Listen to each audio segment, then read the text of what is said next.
नमस्ते, मेरा नाम सौरभ द्विवेदी है। आप ललन टॉप का वीकली पॉलिटिकल शो नेता नगरी देख रहे हैं। इस हफ्ते के नेता नगरी में सबसे पहले हम विस्तार से हर पहलू पर बात करेंगे। कश्मीर की घाटी में जिस तरह से कश्मीरी पंडितों और सिखों को आतंकवादी निशाना बना रहे हैं, उस पर किस तरह के बयान, किस तरह की रणनीति, विफलताएं, क्या आगे होना चाहिए, और इस पर विस्तार से बात करने के लिए हमारे साथ श्रीनगर से अशरफ वानी और दिल्ली से राहुल पंडिता, कि उस पूरे कन्फ्लिक्ट के अलग अलग पहलुओं के बारे में बात करेंगे, जुड़ेंगे।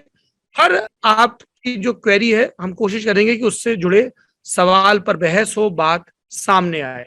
इसके अलावा हम बात करेंगे उत्तर प्रदेश के लखीमपुर खीरी में जिस तरह से नरेंद्र मोदी मंत्रिपरिषद का हिस्सा अजय मिश्रा टेनी, उनके साहबजादे जिन पर इल्जाम लगे, हत्या का इल्जाम, और सरेंडर करने में आनाकानी हो रही है। यूपी पुलिस की सारी मुस्तैदी जमीन पर बिखरी नजर आ रही है। कोर्ट में टालमटोल वाला रवैया है। गुस्साए किसानों ने जो भाजपा समर्थकों को मारा, उस पर भी बात करेंगे। बात सिर्फ एक पहलू पर नहीं होगी। ये नेता नगरी है, यहाँ हर पहलू पर बिना लाग लपेट के विस्तार से बात होती है। इस बातचीत में मेरे साथ जुड़ते हैं मेरे नौजवान संपादकीय सहयोगी निखिल वाट। नमस्ते सौरभ, नमस्ते दर्शकों को भी। आपने पहला पैनल बताया, मैं दूसरे पैनल के बारे में बता देता हूं। जब हम उत्तर प्रदेश की बात कर रहे होंगे तब हमारे साथ होंगे वरिष्ठ पत्रकार राजदीप सरदेसाई, राहुल श्रीवास्तव और हमारे अपने सौरभ त्रिपाठी, जो कि लखनऊ में है। वो घटनास्थल पर खुद जाकर के उन्होंने लोगों से बात की है, तो उनके पास में पर्सनल वहां से इनपुट्स हैं। चलते हैं और शुरू करते हैं नेता नगरी के सत्रों को। Straight to business. नेता नगरी के इस सत्र में बात होगी कश्मीर में हो रही आतंकवादी घटनाओं की, जिसमें लगातार निहत्थे और कश्मीर में जो अल्पसंख्यक हैं उन लोगों को निशाना बनाया जा रहा है। इन घटनाओं का पैटर्न क्या है, इनका समाज पर असर क्या है, और वो कौन से लोग हैं जो अब चुनी हुई चुप्पियों के अंधेरे में हैं। ये जो सिलेक्टिव एक्टिविज्म है, ये जो सिलेक्टिव क्रिटिसिज्म है, इस पर भी तमाम किंतु परंतु को किनारे रख के खुलकर बात करने की जरूरत है।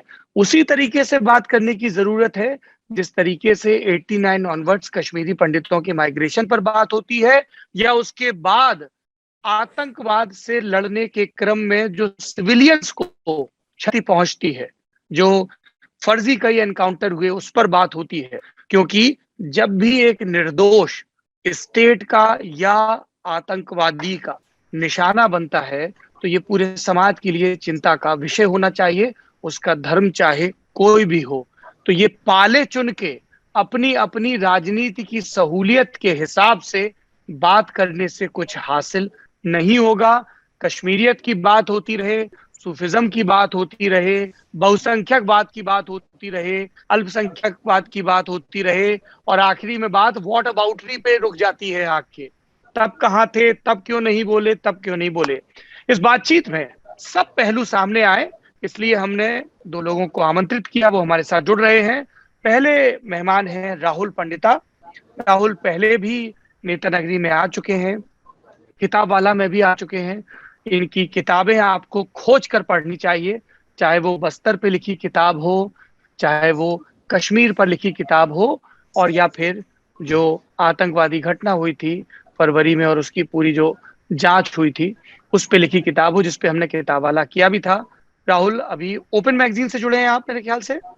जी, मैं डेप्यूटी एडिटर हूँ open magazine. Open magazine. Rahul Pandita, आप हमारे साथ जुड़े, बहुत बहुत धन्यवाद। दूसरे हमारे साथी हैं जिनके लिए जर्नलिज्म एक पैशन है, और इसीलिए वो बीएचयू आईआईटी बीएचयू से बीटेक डिग्री छोड़ के पत्रकारिता में आए और कई इंटरनेशनल असाइनमेंट भी कर चुके हैं, लगातार जम्मू कश्मीर से रिपोर्ट कर रहे हैं। इंडिया टुडे के वरिष्ठ सहयोगी अशरफ वानी, आपका भी बहुत बहुत स्वागत है। अशरफ वानी, सबसे पहले आपसे शुरुआत करूंगा।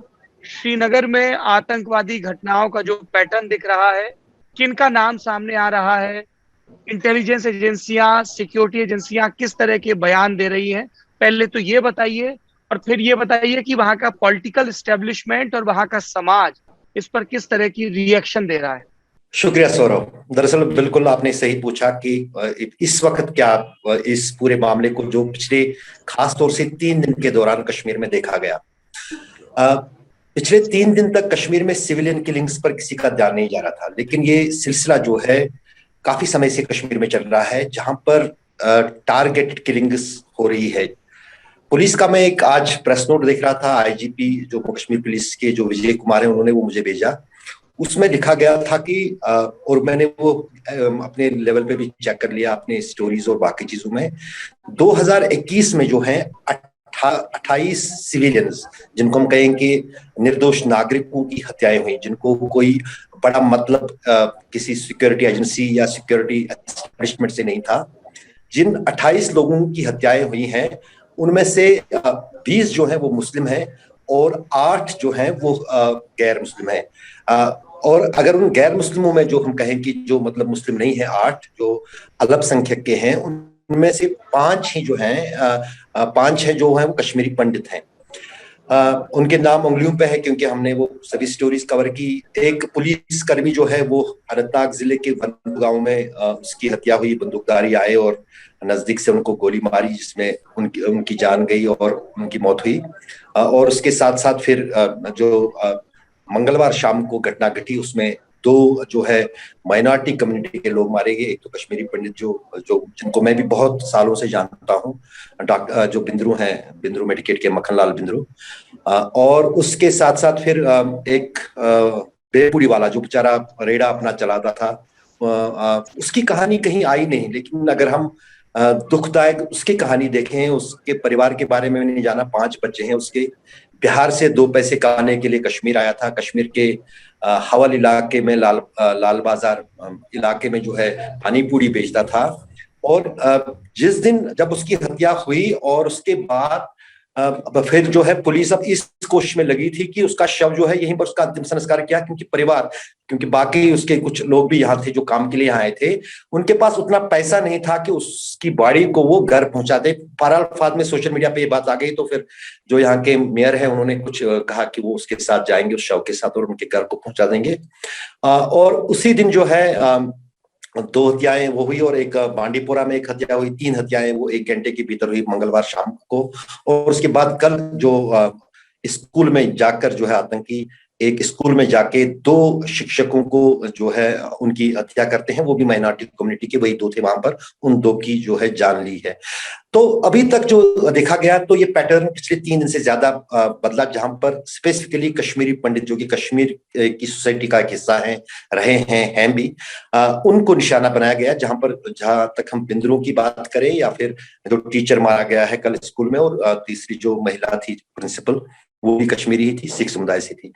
तो पुलिस का कहना और सरकार का कहना, जिसमें एलजी ने भी अपनी बयान कल जो है सामने रखा था, उनका कहना था कि मनोज सिन्हा का कि दरअसल जो कश्मीर का फैब्रिक है, यहाँ की जो कश्मीरियत है, यहाँ की जो रिलीजियस हार्मोनी सदियों से रही है, पिछले कुछ दशकों से ही नहीं बल्कि सदियों से रही है, उसको ठेस पहुंचाने की कोशिश की जा रही है। और वो उन कातिलों को मैं कुछ क्लू हासिल कर चुके हैं और उनको कड़ी से कड़ी सजा देंगे और आतंकवाद के खिलाफ जो है सख्त कार्रवाई जो है प्रशासन की तरफ से की जाएगी, किसी को बख्शा नहीं जाएगा।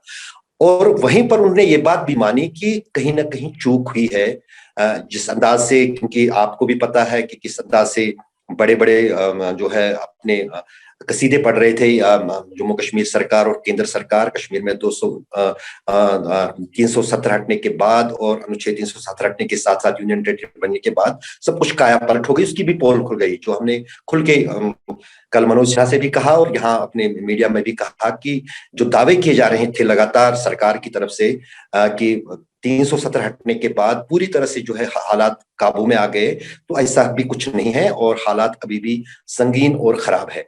जहां तक ये 3 अगर हम पॉलिटिकल पार्टीज की बात करें, सभी ने अक्रॉस द लाइन, चाहे फिर पॉलिटिकल पार्टी जो मेन स्ट्रीम में, चाहे महबूबा मुफ्ती हो, नेशनल कॉन्फ्रेंस हो, कांग्रेस हो, या जितने भी यहाँ के पॉलिटिकल पार्टीज है, in fact some of the separatist leaders who are in the public domain जो लोग हैं, उन्होंने भी इन सिविलियन किलिंग्स को ब्रूटल किलिंग कहा, इनकी निंदा की। और यहाँ तक कि कई सारे लोग जो है जो परिवार कश्मीर में रहते हैं उनके साथ सहानुभूति जताने के लिए उनके घरों में भी गए, जिनमें कई सारे जो है यहाँ के लोग मैंने खुद भी देखे और जो बाकी हमने अपडेट्स में देखा, न्यूज अपडेट्स हैं, सभी सारे लोग जो है उनके पास शाना बशाना खड़े रहे। राहुल पंडिता जी, अगला सवाल मेरा आपसे है, ये पूरी किलिंग्स और इन किलिंग्स के इर्द गिर्द जो बातचीत हो रही है, मैं लगातार ट्विटर पर भी देख रहा हूं अभी थोड़ी देर पहले ही जब मैं नेता नगरी शूट शुरू ही कर रहा था, वो जो पानी पूरी विक्रेता है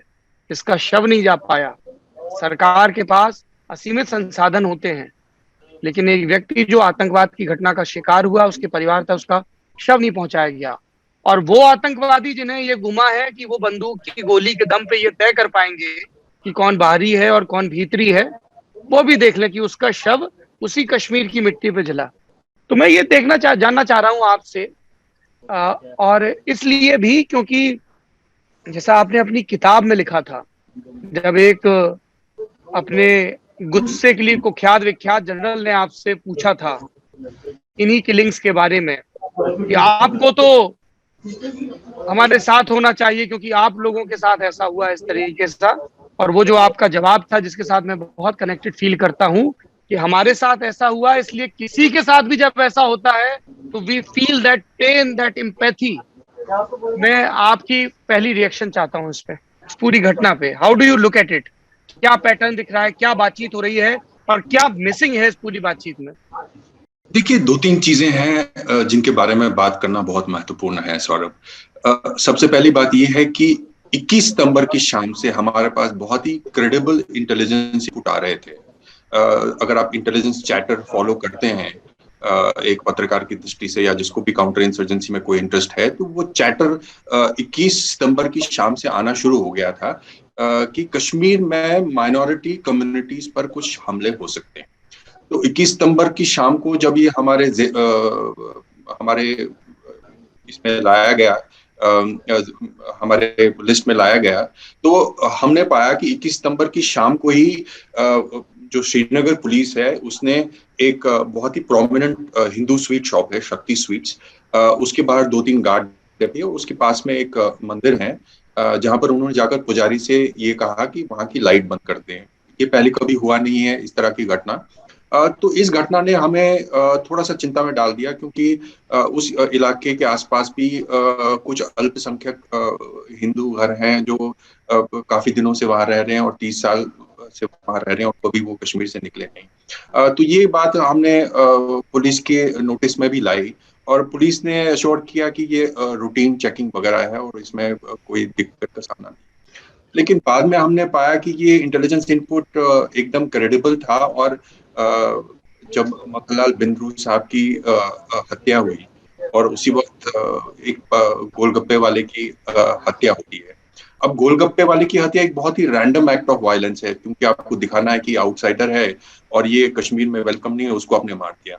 लेकिन एक बड़ा सिक्योरिटी लैप्स ये है कि अगर आपके पास इंटेलिजेंस इनपुट है जिसमें आपसे ये साफ है कि माइनॉरिटी कम्युनिटी के कुछ प्रोमिनेंट लोगों को निशाना बनाया जा सकता है, ऐसे में बिंद्रू साहब की हत्या को रोक पाने में आप नाकामयाब हुए, तो ये पुलिस की बहुत बड़ी गलती, नंबर 1। नंबर दूसरा, जो कल आईजी ने स्टेटमेंट जारी किया हमारे पास कल दोपहर को आया, और उसके बाद दिलबाग सिंह जो पुलिस महानिदेशक है उनका भी एक बयान आया कि ये कश्मीर के कल्चरल एथॉस को निशाना बनाया वगैरह वगैरह वगैरह।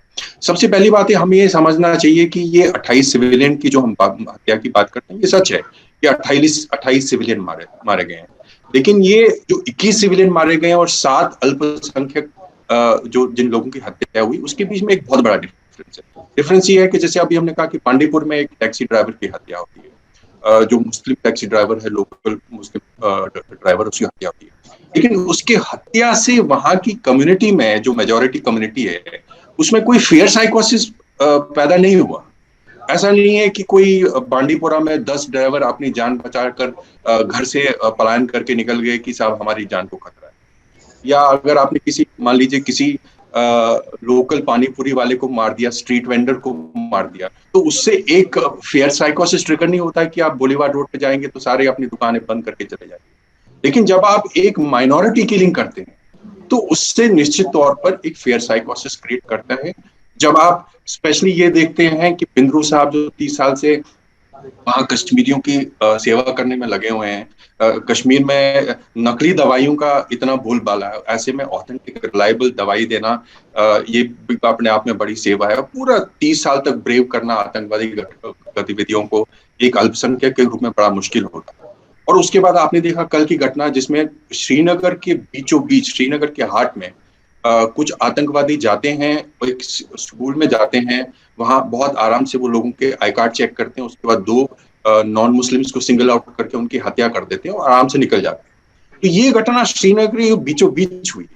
अब इससे आप इसके बाद आप जो भी तरह तरह की निश्चित करने की कोशिश की है कि कल्चरल एथॉस है वगैरह वगैरह, लेकिन बात ये सच है कि इससे जो एक्सोडस है, पलायन जो है वहां के कश्मीरी पंडितों का और बाकी जो माइनॉरिटी कम्युनिटीज हैं उनको ऑलरेडी शुरू हो गया है। आज सुबह मैं कुछ लोगों से बात कर रहा था जो प्राइम मिनिस्टर मनमोहन सिंह की एम्प्लॉयमेंट पैकेज के तहत जम्मू और दिल्ली से कई जगहों से वहां पर सरकारी नौकरी कर रहे हैं कश्मीरी पंडित, और अलग अलग जगहों पे रह रहे हैं, कुछ कैंप्स में रह रहे हैं, कुछ रेंटेड एकोमोडेशन में रह रहे हैं। तो दर्जनों गाड़ियां जो हैं शेखपुरा कैंप से, वेसू कैंप से, अनंतनाग से जो साउथ कश्मीर में है, जब वहाँ रेंटेड एकोमोडेशन में रह रहे हैं, उनका पलायन ऑलरेडी शुरू हो चुका है। इनफैक्ट मैं आज एक मॉर्निंग में एक यंग मित्र हैं जो वहाँ सरकारी नौकरी करते हैं, उनसे बात कर रहा था। वो कह रहे थे कि उनकी पत्नी की माँ का फोन आया उनके पास, उनकी सास का फोन आया, और उन्होंने कहा कि क्या तुमने अपने गर्म कपड़े भी साथ लिए? तो उसने कहा कि उनकी पत्नी ने कहा कि नहीं, हम तो टेम्पररी जा रहे हैं, अभी सर्दी में तो वापस आएंगे। तो उनकी माँ ने, जिन्होंने 1990 का एक्सोडस देखा, उन्होंने कहा कि हमको 1990 में भी यही लगा था कि हम शायद वापस आएंगे, लेकिन वापस नहीं आए, तो बहुत ही मुश्किल है कि तुम लोग भी वापस जाओगे। तो ऐसा फेयर साइकोसिस ऑलरेडी वहां क्रिएट हो गया है। तो और ऐसे में अब आप जिस तरह के मर्जी स्टेटमेंट दें कि कल्चरल एथॉस है वगैरह, पर सच ये है कि एक्सोडस शुरू हो गया है और वहां दहशत और खौफ का माहौल है। सर मैं राहुल जी और अशरफ साहब सर दोनों चाहता हूं कि रिएक्ट करें इस सवाल पे। हमने एक बीच में एक स्प्लिट आ गया था, जो वो वाली डिबेट आती है मिलिटेंसी वर्सेस टेररिज्म वाली, जिसमें कहा जाता है कि टेररिस्ट आर टेररिस्ट, उसमें तो क्या बहस है, जो लोगों में डर पैदा करते हैं किसी भी तरह से। मिलिटेंसी को एक पॉलिटिकल ऑब्जेक्टिव के साथ की जाने वाली वायलेंस कहा जा रहा था, और उसके पक्ष में कहने वाले ये बात सामने रखते थे कि देखिए इनकी लड़ाई स्टेट से है, और जो स्टेट को हेल्प करते हैं उन लोगों के साथ है जो लोग मदद करते हैं उनकी, ये सिविलियंस या टूरिस्ट या जो आउटसाइडर्स हैं उनको निशाने पे नहीं लेते हैं। अभी के इंसिडेंट्स के लाइट में क्या आप इस डिबेट को किस तरफ जाते हुए देखते हैं, या फिर इस तरह से सोचने में कोई मेरिट कभी था भी? राहुल जी पहले। देखिए, इसमें हमको देखना होगा कि ये स्थिति क्यों आ पहुंची। ये जो आज ये तथाकथित ओवरग्राउंड वर्कर जो हैं रेजिस्टेंस फ्रंट के या आईसिस विलाया हिंद के, जो बॉडी कैम लगाकर किसी गरीब गोलगप्पे वाले के पीछे जाते हैं और उसको 2 पिस्टल के शॉट मारकर उसकी निर्मम तरीके से हत्या कर देते हैं, इसमें किसी न किसी तरीके से जो एक कश्मीरी सिविल सोसाइटी में एक जेनोफोबिया की भावना भी आई है। मैं देख रहा था, आज मैंने एक आर्टिकल में भी लिखा है, एक पत्रकार है वहाँ आसिफ सुल्तान, जिनको पुलिस ने टेरर चार्जेस में गिरफ्तार किया। गिरफ्तारी से पहले उनका एक फेसबुक पोस्ट है जिसमें वो दिखाते हैं कि एक नॉन कश्मीरी लड़के की उन्होंने तस्वीर लगाई है, जो मुझे लगता है कि हिंदी हार्टलैंड से कहीं होगा, बिहार या उत्तर प्रदेश से कहीं होगा, और उसको एक इनविजिबल आदमी का हैंड उसका ऐसे गरेबान पकड़ रहा है, और उसमें उसने लिखा है कि आसिफ सुल्तान ने लिखा है कि ये बाहरी आदमी है, आउटसाइडर हैं, ये बेडशीट है, ये तरह तरह के आंकड़े लगाकर आपको कुछ चीजें बेचने आते हैं, इनको you have to take them out. अब ऐसी भाषा का इस्तेमाल करना, एक जेनोफोबिया क्रिएट करना, ये अगर कश्मीर भारत के यूनियन का हिस्सा है, कोई भी कश्मीरी बिजनेसमैन देश के किसी भी कोने में बिजनेस खड़ा कर सकता है। अगर आप जाएंगे, तिरुपति जाएंगे, जो हिंदूज की होलिएस्ट श्राइन्स है, आप तिरुपति के बाहर जाएंगे, वहां आपको Kashmiri shawl seller, carpet seller मिलेंगे। आप शिरडी जाएंगे तो वहां कश्मीरी कारपेट सेलर और शॉल सेलर मिलेंगे। आप दिल्ली, मुंबई, गोवा के किसी भी 5 सितारा होटल में जाएंगे, वहां सबके बिजनेस एस्टैब्लिश है, और होने भी चाहिए, इसमें कोई दिक्कत नहीं, एक देश है, सब आना जाना है। लेकिन अगर उसी जगह एक गरीब गोलगप्पे वाला भागलपुर बिहार से अपना एक छोटा ठेला लगाकर 100-200 रुपए, 300 रुपए कमाने की कश्मीर में चेष्टा करता है, उसको आउटसाइडर करार दिया जाता है, और आपने तो आउटसाइडर करा के you should kick them out, इस तरह की सटल भाषा का प्रयोग करके अपना किनारा कर दिया।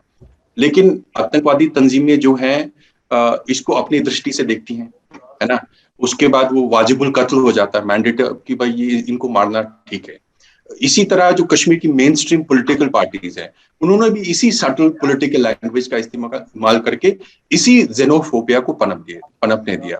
कल मैं नेशनल कॉन्फ्रेंस की एक यंग स्पोक्स पर्सन है, नई नई बनी है, उसका मैं एक ट्वीट देख रहा था जो बाद में उसने डिलीट कर दिया प्रेस में आके। उसमें भी साफ साफ तौर पे उसने ये कहा है कि ये इसलिए हुआ है क्योंकि हिंदुस्तान जो है, भारत सरकार जो है, आउटसाइडर्स को हम पर थोपने की कोशिश कर रहे हैं और उसका रिपरकशन हो रहा है। तो इसका मतलब है कि अगर भागलपुर बिहार से कोई गोलगप्पे वाला बेचने आ गया, वो आउटसाइडर है और वो वाजिबुल कत्ल उसका वो कत्ल कर सकता है। अब आप देखेंगे कि कई बार ऐसा होता है कि कोई कश्मीरी नवयुवक नौजवान जो है भारत के किसी और हिस्से में किसी यूनिवर्सिटी में पढ़ रहा होता है, वो मेरठ में पढ़ रहा होता, बॉम्बे में पढ़ रहा होता, दिल्ली में पढ़ रहा होता, चंडीगढ़ में पढ़ रहा होता, तो कई बार उसकी लोकल लड़कों से वहां झड़प हो जाती है, किसी भी बात पे झड़प हो जाती है। और उसके बाद सिविल सोसाइटी जो है, जो कारवाने मोहब्बत है, वो तरह तरह की ह्यूमन क्राइम मचाती है कि देखिए इनके साथ, कश्मीरी लड़कों के साथ क्या, और ये राइटफुली होना चाहिए। या कई बार बहस हो जाती, कहीं लड़ाई झगड़ा हो जाता, और उस बात, और कई बार ये कहते हैं कि साहब हम बाहर मकान ढूंढने गए थे, किराए पे मकान लेने लगे दिल्ली या बॉम्बे में, लेकिन जब उन्होंने पाया कि हम कश्मीरी मुसलमान हैं तो हमको मकान नहीं दिया। तो ये एक तरह का, दूसरी तरह का जेनोफोबिया है जिसके बारे में सिविल सोसाइटी वाले बढ़ चढ़ के बात करते हैं। लेकिन आपने देखा कि कोई भी ट्वीट इस बात पे नहीं हुआ कि साहब आप वहां पढ़ सकते हैं, कहीं भी जा सकते हैं, लेकिन एक आदमी अपना बिजनेस एस्टैब्लिश करना है या अपनी नौकरी करना है, कश्मीर में नहीं रह सकता। तो ये जब इसके बारे में बात करने की बारी आती है, तब ये मोहब्बत के कारवान का टायर पंक्चर हो जाता है जवाहर टनल के बाद। तो ये जो सिलेक्टिविज्म है, ये मैंने बार बार इस शो पर भी पहले बात की है, सौरभ के साथ भी कई बार बात की है, ये जो सिलेक्टिविज्म है, इसीलिए ये देश में जो है ये इतना पोलराइजेशन बढ़ रहा है कम्युनिटीज के बीच में, जहां पर एक वर्ग को ये लगता है कि उसके बारे में कोई बात ही नहीं करता, और क्लियरली कोई बात नहीं करता, और इसीलिए ऐसी घटनाओं से और भी पोलराइजेशन होता है, और भी नफरत और द्वेष की भावना पैदा होती है। वानी साहब, आप जेनोफोबिया वाली चीज पे भी रिएक्ट करें, और हमें ये भी बताइएगा कि ये जो एक शिफ्ट ऑफ टैक्टिक है, सिविलियन किलिंग्स बिल्कुल कश्मीर में हम अभी 3 दशक से देख रहे हैं, लेकिन बीच में एक पॉज था जब ये कहा जा रहा था कि नहीं, Kashmir is open to tourist को यहाँ पे कुछ नहीं होता, आप अगर सिविलियन हो, आप अगर स्टेट से वर्दी से दूर रहोगे तो सुरक्षित रहोगे, ये कहा जाता था। क्या वो चीज चेंज हो रही है? और जो जेनोफोबिया वाली बात राहुल जी कह रहे हैं, उस पर भी आप अपनी टिप्पणी रखिएगा। बिल्कुल, मैं राहुल पंडिता जी की बात से बिल्कुल सहमत नहीं हूं, जो वो कह रहे हैं कि माइग्रेशन दोबारा शुरू हो गई है। दरअसल 1990 में जो पलायन हुआ था कश्मीरी पंडितों का, उनकी घर वापसी ही नहीं हुई थी अभी तक।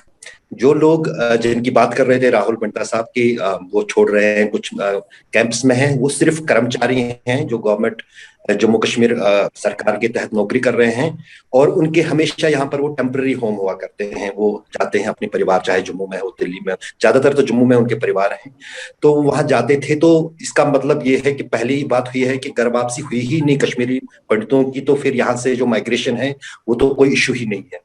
दूसरी बात जो है, जो ये सिलेक्टेड लोगों की उन्होंने बात की, वो गवर्नमेंट एम्प्लॉयज हैं, उनको सरकार से तनख्वाह मिलेगी, चाहे वो श्रीनगर में रहेंगे, जम्मू में रहेंगे, वो सरकार को देखना है। क्योंकि पिछले कुछ महीनों के दौरान मनोज सिन्हा ने गवर्नमेंट कर्मचारियों की काफी बढ़ाई थी, उनकी अटेंडेंस होनी चाहिए, वो यहाँ होनी चाहिए, तो उन पर हमारे भाइयों के भी नाम आए थे कि जो कश्मीरी पंडित हैं, जम्मू में रहते हैं, जो पीएम पैकेज के तहत जम्मू कश्मीर सरकार में कर्मचारी बने हैं या सरकार के नुमाइंदे हैं, तो उनको अपनी ऑफिस में होना चाहिए, तो उनके लिए वो जरूरी था।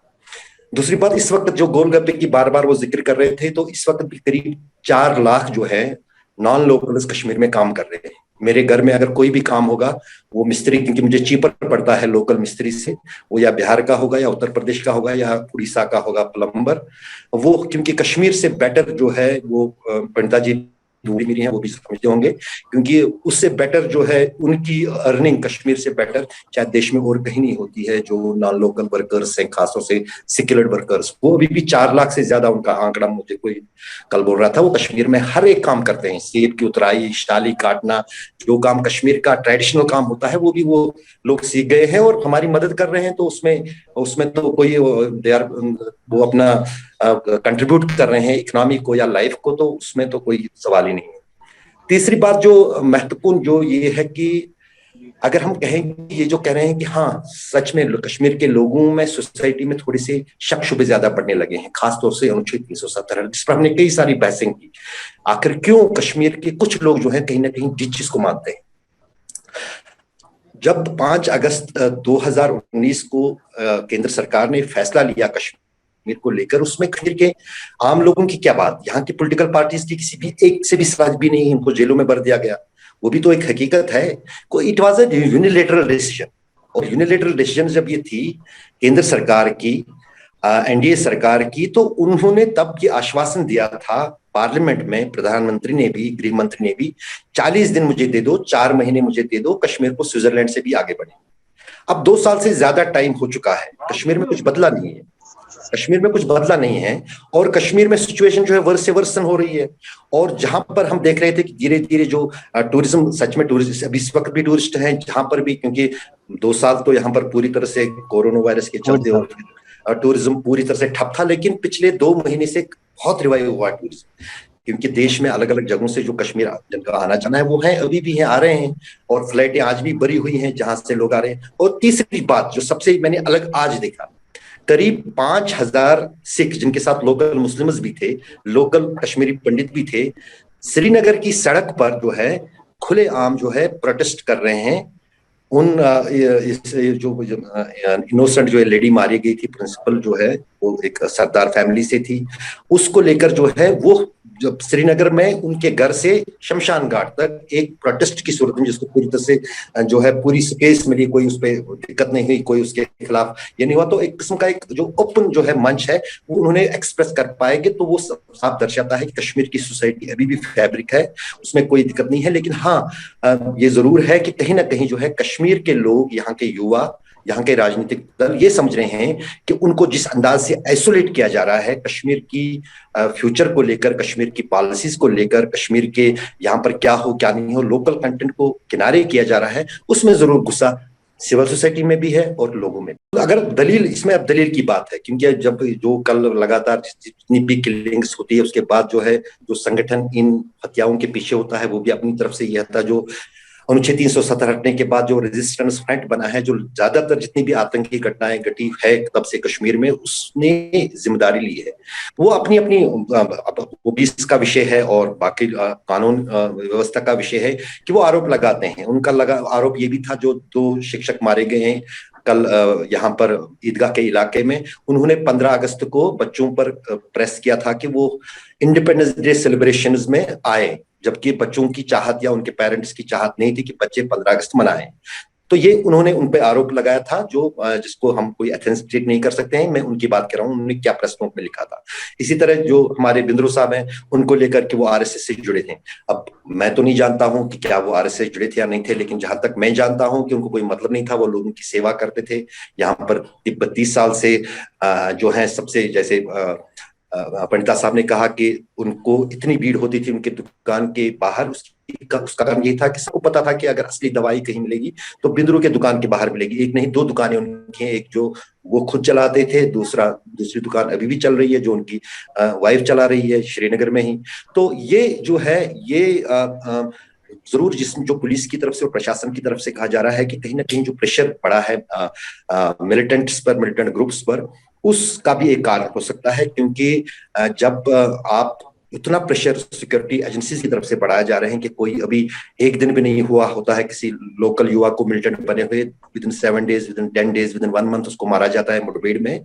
उसके बाद जो है वो प्रेशर है, तो वो शायद उनको वो स्पेस नहीं मिल रहा है जहां पर वो ओपनली कोई एक्शन करते थे, चाहे सिक्योरिटी फोर्सेस के खिलाफ या इंडियन एस्टेब्लिशमेंट के खिलाफ। अब ये टैक्टिक है, ये कई बार रिपीट हुई है, जिसमें एक पिस्टल लेके कोई भी लड़का जो आम भीड़ में घूम सकता है, किसी को शक नहीं होगा किसके पास हैंड ग्रेनेड है या पिस्टल है, वो पैंट के अंदर या जेब में छुपा कर कहीं किसी भी जगह पर पहुंच सकता है, और वहां पर जो है वहां पर कोई जो आतंकी घटना है उसको अंजाम देकर फिर खुली भीड़ में, ओपन में या लोगों की भीड़ में जाके अपने आप को वहां से निकल सकता है, और उसमें लोगों को पकड़ना काफी मुश्किल हो जाएगी। और पिछले कुछ हफ्तों के दौरान, खासकर कुछ महीनों के दौरान, जो थोड़ा ट्रैफिक जैम्स बढ़ने लगे कश्मीर में, श्रीनगर शहर में खास तौर से लोगों की आवाजाही बढ़ने लगी है, पर्यटक आने लगे हैं, थोड़ी सी लाइफ जो है वो, क्योंकि पूरा बंद रहता था, अब शाम देर तक खुली रहती है, तो उसमें जो है मिलिटेंट्स की मूवमेंट जो है या आना जाना है या फिर कहीं टेरर अटैक करना या फिर टारगेट किलिंग करना, वो बहुत ही आसान हो जाता है, और पुलिस भी वही कह रही है। लेकिन इतना जरूर है कि जो एक एक बात से मैं काफी सहमत हूँ बंडा साहब से कि जो इंटेलिजेंस इनपुट सिक्योरिटी एजेंसीज के पास था, पुलिस के पास था, कि इस तरह से माइनॉरिटीज को टारगेट बनाया जा सकता था। गिने चुने माइनॉरिटीज बिजनेस एस्टेब्लिशमेंट्स हैं कश्मीर में, खासतौर से श्रीनगर शहर में, वो अगर चाहते तो इन चीजों को अवॉइड किया जा सकता था। वहां पर सिक्योरिटी उनको बताए बिना रखी जा सकती थी, ताकि वो वाच रखें, हरकत पे नजर रखें, कौन आ रहा है, कौन जा रहा है, कौन क्या कर रहा है। तो ये चीजें जो है, ये कहीं ना कहीं वो तो जम्मू कश्मीर के राज्यपाल ने भी माना और पुलिस ने भी कहीं ना कहीं माना कि हाँ जरूर कुछ थोड़ी चूक हुई है, जो मंगलवार को जो कुछ और कल जो घटना घटी है उसमें हुई है पुलिस और प्रशासन की तरफ से। ठीक है, एक अगला सवाल मेरा राहुल जी के लिए। सर, हमने ये देखा है कि बड़ा मुश्किल वक्त रहा है पिछले 3 दशकों का, 3 से ज्यादा दशक हो गए अब तो, कश्मीरी पंडित्स का। उनकी अब दूसरी जनरेशन अपनी जमीन से दूर बड़े होने को मजबूर है क्योंकि वो घर नहीं लौट पा रहे हैं। और ये जो तकलीफ है और जो आवाज एक तरह से स्टाइफल कर दी गई है, उसके व्यापार की बहुत कोशिश होती है जब कश्मीरी पंडित के राइट्स के लिए लोग आगे आकर के स्टेटमेंट्स करते हैं या बात करते हैं। मैं चाहता हूं कि आप एक हिस्टोरिकल पर्सपेक्टिव से एक बार बताएं कि किस तरह के वादे कम्युनिटी से किए गए और उसमें से कितनों पे खरा उतरा गया, उसको आप संक्षेप में रख सकते हैं। और जो प्रेजेंट अभी की घटना हुई है उसके बाद जो रोष है कम्युनिटी में, क्या कम्युनिटी को प्लेकेट करने के लिए सरकार की तरफ से या प्रशासन की तरफ से कोई ऐसी रीअश्योरिंग बात कही गई है जिसके बाद कम्युनिटी ये माने कि वो सेफ रहेगी अपने घरों में? देखिए, 1990 से कश्मीरी पंडितों की घर वापसी भारतीय जनता पार्टी के पॉलिटिकल मैनिफेस्टो का हिस्सा है। मैंने ये पहले भी कई बार कह चुका हूँ, अभी भी कह रहा हूँ कि 2 बड़े प्लान्स पर कदम रखते हुए बीजेपी ने अपने आप को एक नेशनल पार्टी के रूप में ढाला है। एक कश्मीर का मुद्दा और एक राम जन्मभूमि का मुद्दा। इन दोनों मुद्दों पर कदम रखते हुए, पांव आगे बढ़ाते हुए बीजेपी एक विशाल पार्टी हुई और उसके बाद उन्होंने सत्ता हासिल की वाजपेयी जी के टाइम पे और नरेंद्र मोदी के टाइम पे। तो इन पूरे 30 साल में कश्मीरी पंडितों की वापसी, उससे पहले एब्रोगेशन ऑफ 370, ये जनसंघ के पॉलिटिकल मैनिफेस्टो का भी हिस्सा रहा है। लेकिन अब आपने देखा होगा कि 2014 में मोदी सरकार आती है और उनको से नई दिल्ली में आए हुए 7 साल होते हैं, लेकिन अभी भी ये सिर्फ कई चीजों की तरह एक जुमला कि हम कश्मीरी पंडितों की वापसी सुनिश्चित करेंगे।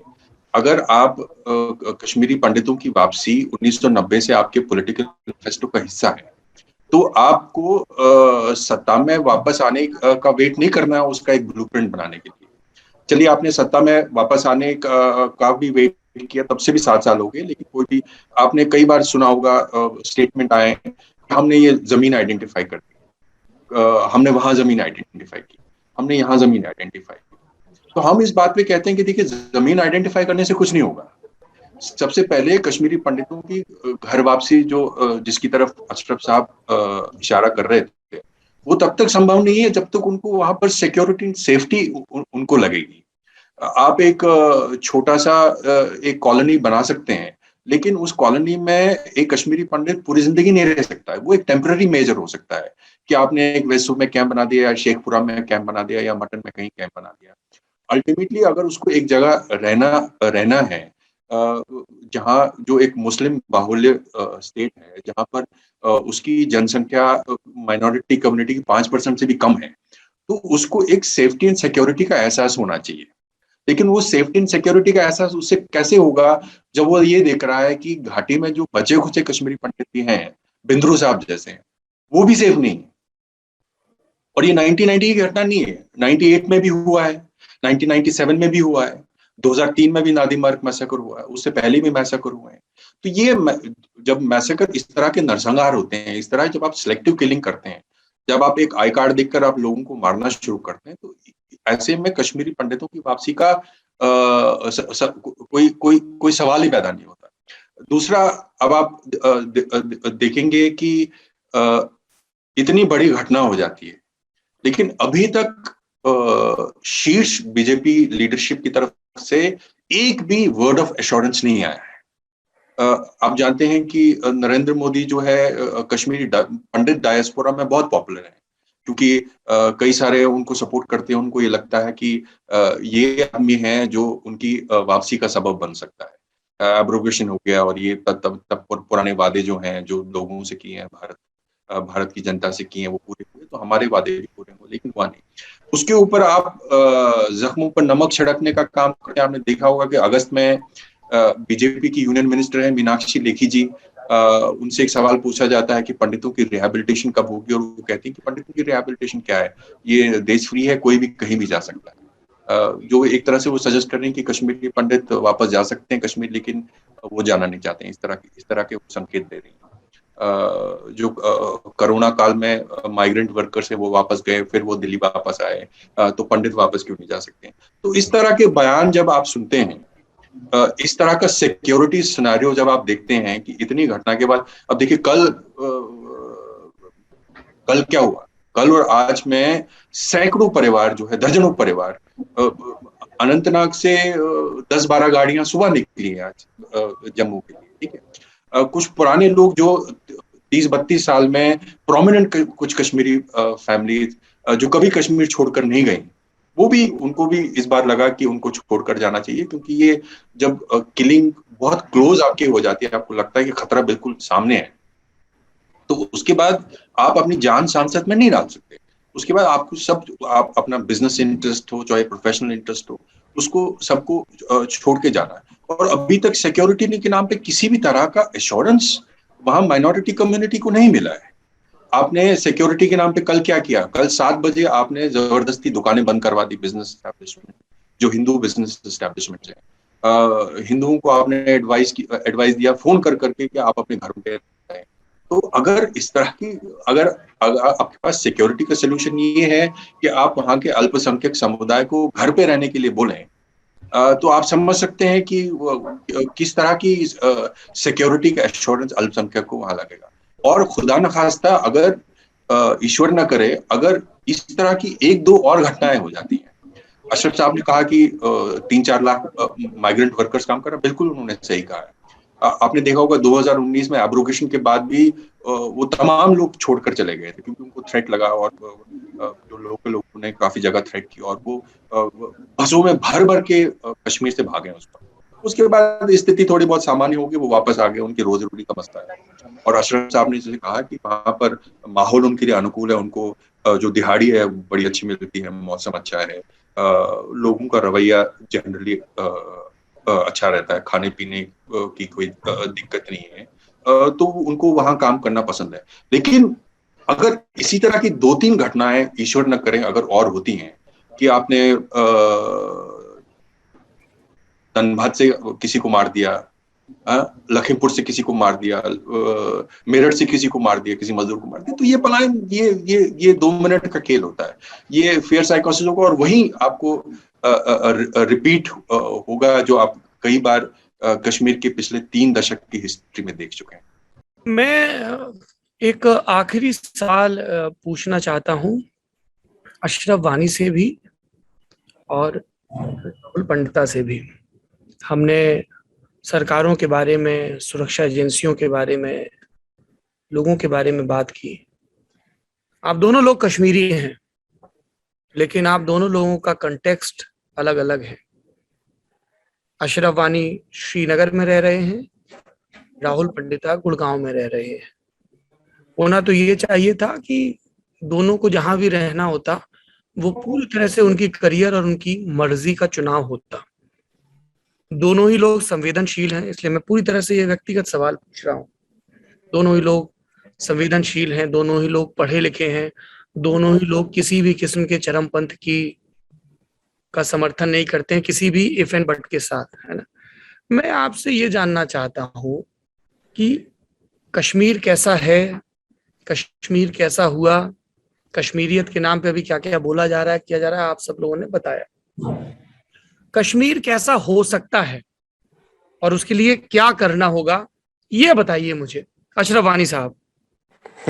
बिल्कुल, आपने बिल्कुल सही कहा। आपने जिस तरीके से ये बात रखी, ये बिल्कुल फैक्ट है, ये सच में है, क्योंकि मेरे भी कई सारे कश्मीरी पंडित दोस्त हैं। कई बार हमारी जो बातचीत में होती है क्लैश इसी बात को लेकर होता है, डेफिसिट ऑफ ट्रस्ट। क्योंकि एक जिस अंदाज से अब पिछले कुछ सालों के दौरान ये माहौल ही ज्यादा बढ़ा है, जहां पर ये डेफिसिट ऑफ ट्रस्ट जो है, एक दूसरे पर भरोसा है, वो नैरो होता जा रहा है। वो मतलब जो है बहुत काफी बढ़ रहा है। अब शायद हर एक बात की अशरफ वानी बात कर रहा है, ये मुसलमान बात कर रहा है, ये कश्मीरी बात नहीं कर रहा है, ये आमतौर पर ले रहे हैं। आप हम जिस पेशे में हैं, आप भी सौरव और मैं भी, अगर आप इसको भी थोड़ा सा जावियत से देखते हैं, सोशल मीडिया पर आप बड़े पॉपुलर हैं, आप सोशल मीडिया फॉलो भी करते हैं, लोगों की देखते हैं बात, आप देख लीजिए कहां पर फोकस, कहां पर डिस्कशन है। या तो आपकी जात पूछी जाएगी, आप मुसलमान हो या हिंदू हो, या फिर आपसे ये पूछा जाएगा कि आप अगर आप मुसलमान हो आप आतंकवादी हो, अगर आप कश्मीरी हो आप आतंकवादी हो, कश्मीरी मुसलमान हो तब आतंकवादी हो। तो ये चीजें जो है, इन चीजें कभी कभी हमें भी बहुत परेशान कर देती है।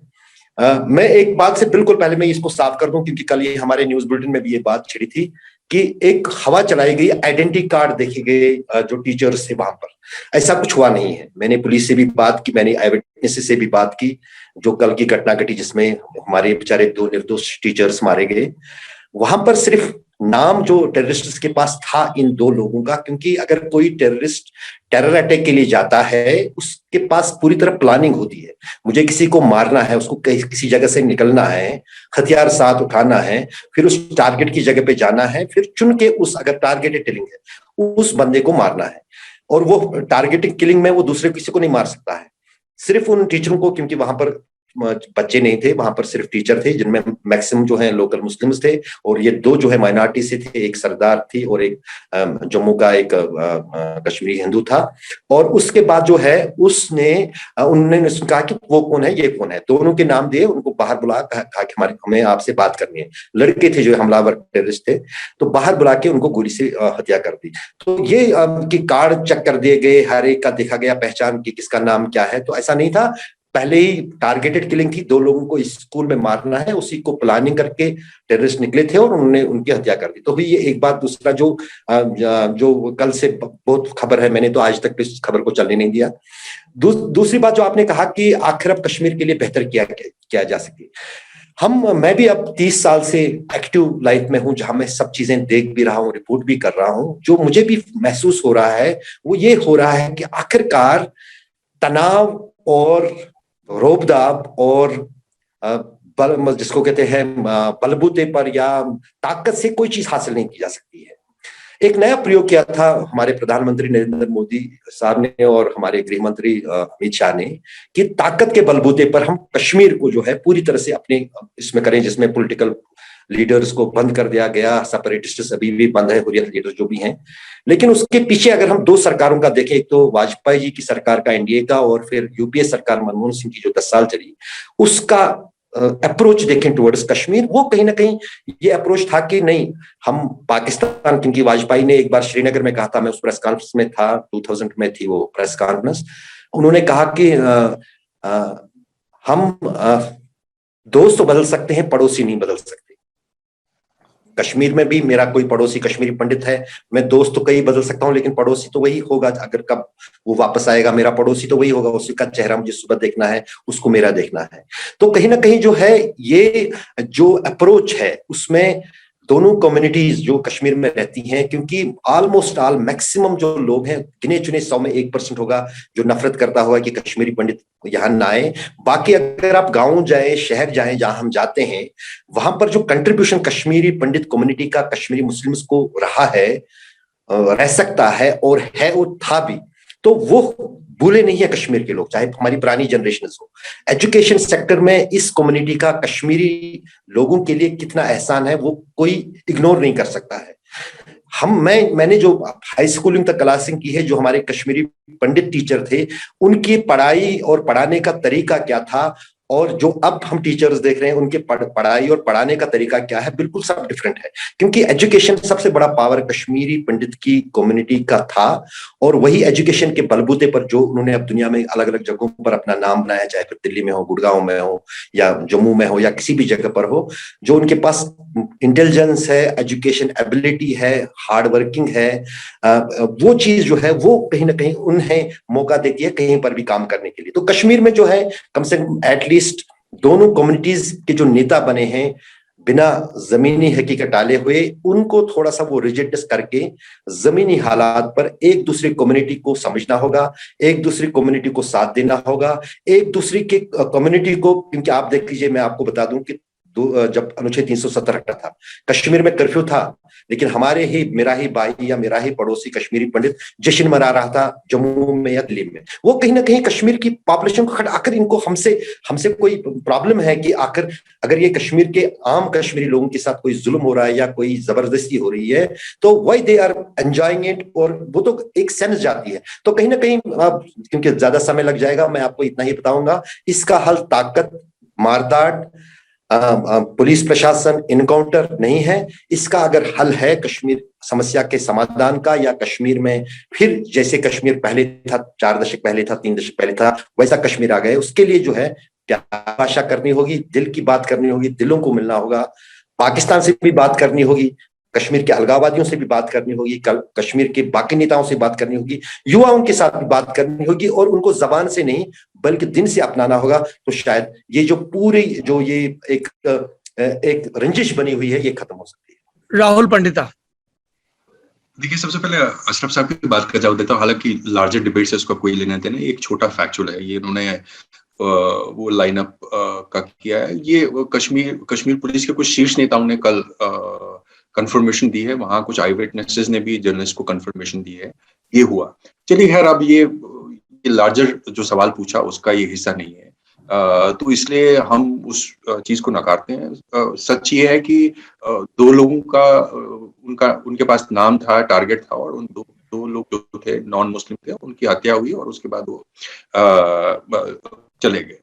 अब सवाल ये है कि ये जो हार्डलाइन अप्रोच की बात कर रहे हैं, ठीक है, मैं इनकी बात समझ सकता हूँ, लेकिन हमको ये समझना होगा कि ये सॉफ्ट अप्रोच जो है कश्मीर में पिछले 7 दशक से चलता ही आ रहा था।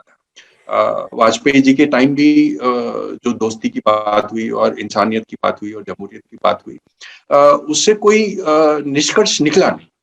इनफैक्ट अगर आप वाजपेयी जी का टेन्योर देखें कश्मीर में, तो सबसे डिजास्टर्स टेन्योर था।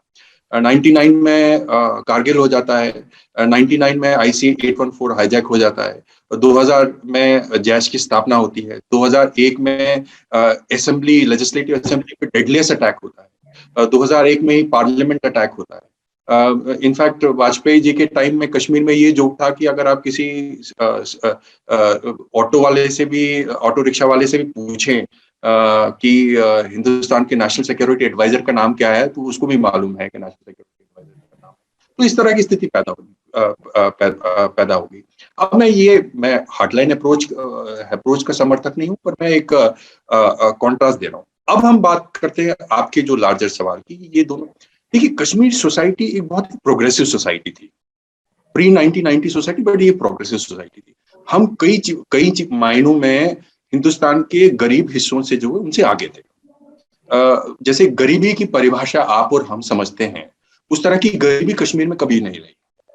कश्मीर में इस तरह का एक कम्युनिटी बिल्डअप था कि आप किसी आदमी को, उसके पास मकान ना हो, उसके पास कपड़े अच्छे ना हो पहनने को, तो पर ऐसा आप नहीं कह सकते थे कि कश्मीर में कोई आदमी है, हिंदू या मुसलमान, कोई भी आदमी हो, या सिख हो या ईसाई हो, जो रात को बिना खाना खाए और बिना भोजन के वो सो सकता है। इस तरह की, अच्छा, हेल्थ सर्विसेज में, पढ़ाई लिखाई में, ये जो सोहरा मेडिकल इंस्टीट्यूट है प्री 1990 इतना एडवांस था और इतने अच्छे डॉक्टर हैं। अब कश्मीरी पंडित डॉक्टर्स को देख लीजिए, और आप दिल्ली NCR में कहीं भी किसी टॉप हॉस्पिटल में जाए, मैदांता में, मैक्स में, फोर्टिस में, और कश्मीरी मुसलमान डॉक्टर भी, तो देखेंगे कि वो सारे शीर्ष हेड ऑफ डिपार्टमेंट जो है यहाँ पर, इनफैक्ट गिलानी साहब का जो इलाज कर रहे थे और बाकी सेपरेटिस्ट ग्रुप्स का जो मिलिटेंट्स का जो इलाज कर रहे, वो सारे कश्मीरी पंडित। लेकिन सवाल ये पैदा होता है कि ये जो ट्रस्ट डेफिसिट की बात अशरफ साहब ने की, ये हुआ कैसे? ये ट्रस्ट डेफिसिट इसलिए हुआ क्योंकि 1990 में कश्मीरी पंडितों को लगा कि उनकी बात रखने वाला कश्मीर में कोई नहीं है, और पलायन के जो भी सर्कमस्टांसेस रहे वो रहे हैं, लेकिन सबसे बड़ा इंसल्ट जो कश्मीरी पंडित्स को ये लगता है कि एक डिनायल जो है कश्मीरी मुस्लिम पॉपुलेशन में उनके घाटी से पलायन के सर्कमस्टांसेस को लेकर। अगर आप प्राइवेट कॉन्वर्सेशन में भी किसी भी अपने दोस्त से बात करें तो दोस्ती तभी तक रहती है, जैसे अशरफ साहब ने कहा, कि उसके बारे में कोई हम बहस नहीं करते, क्योंकि जब एक कश्मीरी पंडित और एक कश्मीरी मुसलमान मिलता है जो पुराने स्कूल के मित्र हों या कॉलेज के मित्र हों या साथ में पड़ोसी हों, तो उनके पास बात करने के लिए और भी बहुत कुछ रहता है, और इसलिए वो उस डायरेक्शन में, उस दिशा में नहीं जाते। लेकिन मान लीजिए कि उस दिशा में वो चले गए, तो प्राइवेट कॉन्वर्सेशन में आपको ये सुनने को मिलेगा, नहीं ये तो आपके साथ जगमोहन ने किया, वरना यहाँ तो कोई दिक्कत नहीं। ये एक बड़ा इंसल्ट लगता है। अब दूसरी, अशरफ साहब ने एक बहुत महत्वपूर्ण बात कही कि 370 के एब्रोगेशन के बाद एक टीवी चैनलों द्वारा एक इस तरह का एक सेंटिमेंट प्रस्तुत किया गया कि जिसमें आपने 2-3 ग्रुप्स को दिखाया कि वो कश्मीरी पंडित मिठाई बांट रहे हैं या जश्न मना रहे हैं। ये बहुत बुरी बात है। मैंने इसके बारे में पहले भी कहा है कि आपने एक बड़े सिलेक्टिव तरीके से आपने कैमरा लगा के वहां एक फ्रिंज ग्रुप है, 4 लोग हैं या 5 लोग हैं, इस तरह के। मैं आपको ये आश्वासन देना चाहता हूँ, और ये अशरफ साहब को भी पता होगा, कि कोई भी कश्मीरी पंडित कश्मीर में जो त्रासदी है, जो मेजॉरिटी कम्युनिटी के साथ त्रासदी हुई है, चाहे वो विगत वर्षों में ह्यूमन राइट्स वायलेशन हुए हैं या ये कर्फ्यू है या इंटरनेट लॉकडाउन है, इसके समर्थक नहीं है। लेकिन कश्मीर में स्टेक होल्डर होने के नाते उनका भी एक रेस्पॉन्स का दायित्व वो बनता है, वो वो भी एक रेस्पॉन्स कर सकते हैं। और एज कश्मीरीज उन्होंने 370 के एब्रोगेशन का स्वागत किया। इसका मतलब ये नहीं कि उसके बाद जो कश्मीरी पॉपुलेशन को वहां डिफिकल्टी सहनी पड़ी या क्रैकडाउन जो हुए या कुछ इलीगल डिटेंशंस हुई, उसकी वो समर्थक है। 370 की धारा के एब्रोगेशन के समर्थक हो सकते हैं और उसके बारे में बात कर सकते हैं, उसके बारे में खुशी जाहिर कर सकते हैं। तो ये मतलब जब तक ये ट्रस्ट डेफिसिट वहां से 1990 से शुरू होता है, तो जैसे हम हमेशा ये 2 नेशन थ्योरी के बारे में बात करते हैं और हमारे जो इतिहासकार बोलते हैं इस सब कॉन्टिनेंट में तब तक पीस नहीं हो सकता जब तक हम पार्टीशन 1947 में जो वो उसके बारे में बात नहीं करेंगे। ये बात बिल्कुल सही है, क्योंकि जब तक आप इतिहास में जो जख्म है आपको जो मिले हैं उनकी क्लैरिटी नहीं हो, जो ये ट्रूथ एंड रिकंसिलिएशन की हम बात करते हैं, जो इंटरनेशनल पैमाना है ट्रूथ एंड रिकंसिलिएशन का, ट्रूथ एंड रिकंसिलिएशन चाहे साउथ अफ्रीका में हुआ हो, चाहे रवांडा में हुआ हो, चाहे कहीं भी हो, उसमें एक ऑनेस्टी का एलिमेंट रहता है। दोनों तरफ से लोग ऑनेस्ट हैं। उसमें लोग आते हैं और कहते हैं हाँ मैंने अपने पड़ोसी को मारा, ये फरसा था, ये मशेटी था मेरे हाथ में जब मैंने अपने पड़ोसी तुत्सी को रवांडा में मारा। तो इस तरह की ऑनेस्टी जब तक कश्मीर सिविल सोसाइटी में नहीं आएगी, मेजॉरिटी कम्युनिटी में नहीं आएगी, तब तक ये कहना कि कश्मीरी पंडित हमारे भाई हैं और वो वापस आए हैं, कभी आए, ये थोड़ा सा ये थोड़ा सा हॉलो लगता है, उसकी थोड़ी हिपोक्रेसी लगती है। वरना और तो कोई दूसरा कोई आपसी रंजिश का मामला नहीं। सर मैं एक राहुल साहब आपसे ही पूछना चाहूंगा, क्योंकि आप भी वरिष्ठ एक सहयोगी हैं और आपने किताबें भी लिखी, किताब आपकी मैंने भी पढ़ी। दरअसल अगर आप कहते हैं कि क्योंकि उस जो पीस या अमन वाली जो बात है उससे कुछ निकला नहीं 70 साल, चाहे वाजपेयी जी ने जो डील जिस अंदाज से कश्मीर किया या फिर जिस अंदाज से मनमोहन सिंह ने डील किया कश्मीर को, और कारण भी आपको पता ही है क्यों कश्मीर में ये हुआ 87 के इलेक्शन, वो भी आपको पता ही है मेरे से ज्यादा। लेकिन दूसरी तरफ आप ये बताइए, तो सर्जिकल स्ट्राइक की थी हमारी सरकार ने पाकिस्तान के खिलाफ, ये किया था, एयर अटैक्स किए थे, एरियल स्ट्राइक्स की थी, तो क्या कुछ बदला, फिर चेंज कुछ आया? आखिरकार हम आज 30 साल के बाद जो 1990 में हुआ, हम उस पे क्यों वापस जा रहे हैं? क्या तरीका है, आप ही मुझे बताइए। As a being with widely in discussion with the people in Delhi, मैं तो कश्मीर में हूँ, चलो मेरी सोच ज्यादा हो सकती है कि यहीं पर नैरोड हो कश्मीर के आसपास जो मेरे पास चीजें, आप ही मुझे बताइए कि फिर आकर क्या है, क्या उससे हासिल कुछ हुआ? जो हमने एरियल स्ट्राइक की वो तो अब लोग भी भूल गए, वो तो चुनाव तक ही याद रही, और वो सर्जिकल स्ट्राइक और दूसरी चीजें। देखिए ये बड़ा अर्ली है अभी, ये जो नए एक्सपेरिमेंट कर रहे हैं, ये अल्टीमेटली क्या होता है कि हिस्ट्री आपको जज करती है। आपने 70 साल के एक्सपेरिमेंट देख लिए, अब आप उसको 2 साल या 3 साल के एक्सपेरिमेंट से अभी आप उसका कंपैरिजन नहीं कर सकते। अब मैं आपको उसके एडवांटेजेस और डिसएडवांटेजेस अभी गिना सकता हूँ, पर उसकी कोई वो बहस लिमिटलेस है। मैं आपको ये कह सकता हूँ कि बालाकोट की स्ट्राइक के बाद भारत सरकार ने पहली बार एक, जिसे अंग्रेजी में कहते हैं, रूबिकॉन क्रॉस किया। और अब किसी भी सरकार को, अगर कोई भी सरकार, चाहे वो कल कांग्रेस की सरकार आए या तृणमूल की सरकार केंद्र में आए, अगर इस तरह की आतंकवादी घटना, फिर पुलवामा जैसी आतंकवादी घटना कहीं भी देश में होती है, तो कम से कम उस स्टैंडर्ड का मेजर जो है, काउंटर मेजर आपको देना पड़ेगा। तो एक मापदंड सेट हो सकता है।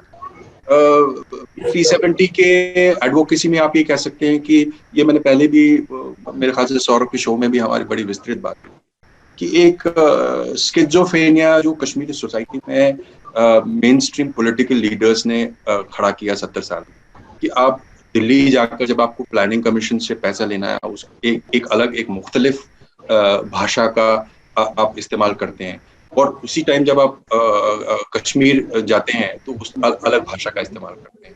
ये वही बात है जैसे फारूक अब्दुल्ला साहब यहाँ पर आकर दिल्ली में किसी फंक्शन में राम भजन गाते हैं और उसके बाद वापस जाके कहते हैं कि हिम्मत है तो 370 उठा के देखो, हम मुकाबला करेंगे इत्यादि। तो ये बहस जो है ना, ये लिमिटलेस है। इससे क्या हुआ कि एक बाइपोलैरिटी कश्मीरी अवाम के दिल में आपने डाल दी कि क्या मैं भारत का हिस्सा हूँ, क्या मैं आजाद कश्मीर का हिस्सा हूँ। जब बीजेपी का पीडीपी के साथ विलय होता है और मसरत आलम एक जुलूस की शेप में डीजीपी के ऑफिस के बाहर से निकलता है और जीवे जीवे पाकिस्तान के नारे लगाता है, और जब कोई डीएसपी सिक्योरिटी गिलानी साहब का एयरपोर्ट पे सूटकेस उठाता है और 10,000 कश्मीरी नौजवान उस मंजर को देखता है, तो इस तरह का स्किज़ोफ्रेनिया 370 को हटाने के बाद, अगर आप इतिहास में भी जाएंगे तो 370 एक टेम्पररी मेजर था। मैं इस बहस को 370 की दिशा में नहीं ले जाना चाहता क्योंकि बहस 370 पर नहीं है। तो अब आपने देखा कि रेडिकलाइजेशन में कोई कमी नहीं आई है। रेडिकलाइजेशन ज्यों की त्यों है। जो काउंटर इंसर्जेंसी का मॉडल आप पेश कर रहे थे उसमें आप ये कह रहे थे कि सितंबर और मार्च के बीच में हमने एक्स नंबर ऑफ मिलिटेंट्स को मार दिया। ये तमाम सिक्योरिटी एजेंसीज कह रही हैं, लेकिन क्या 30 साल के बाद आपको आपके काउंटर इंसर्जेंसी मॉडल का फाइनलिटी वो हो सकती है कि आप 30 साल के बाद भी लाशें गिना रहे हैं? तो ये जो सवाल है, इनके जवाब मिलना अभी 2 साल में 3 साल में मुश्किल है।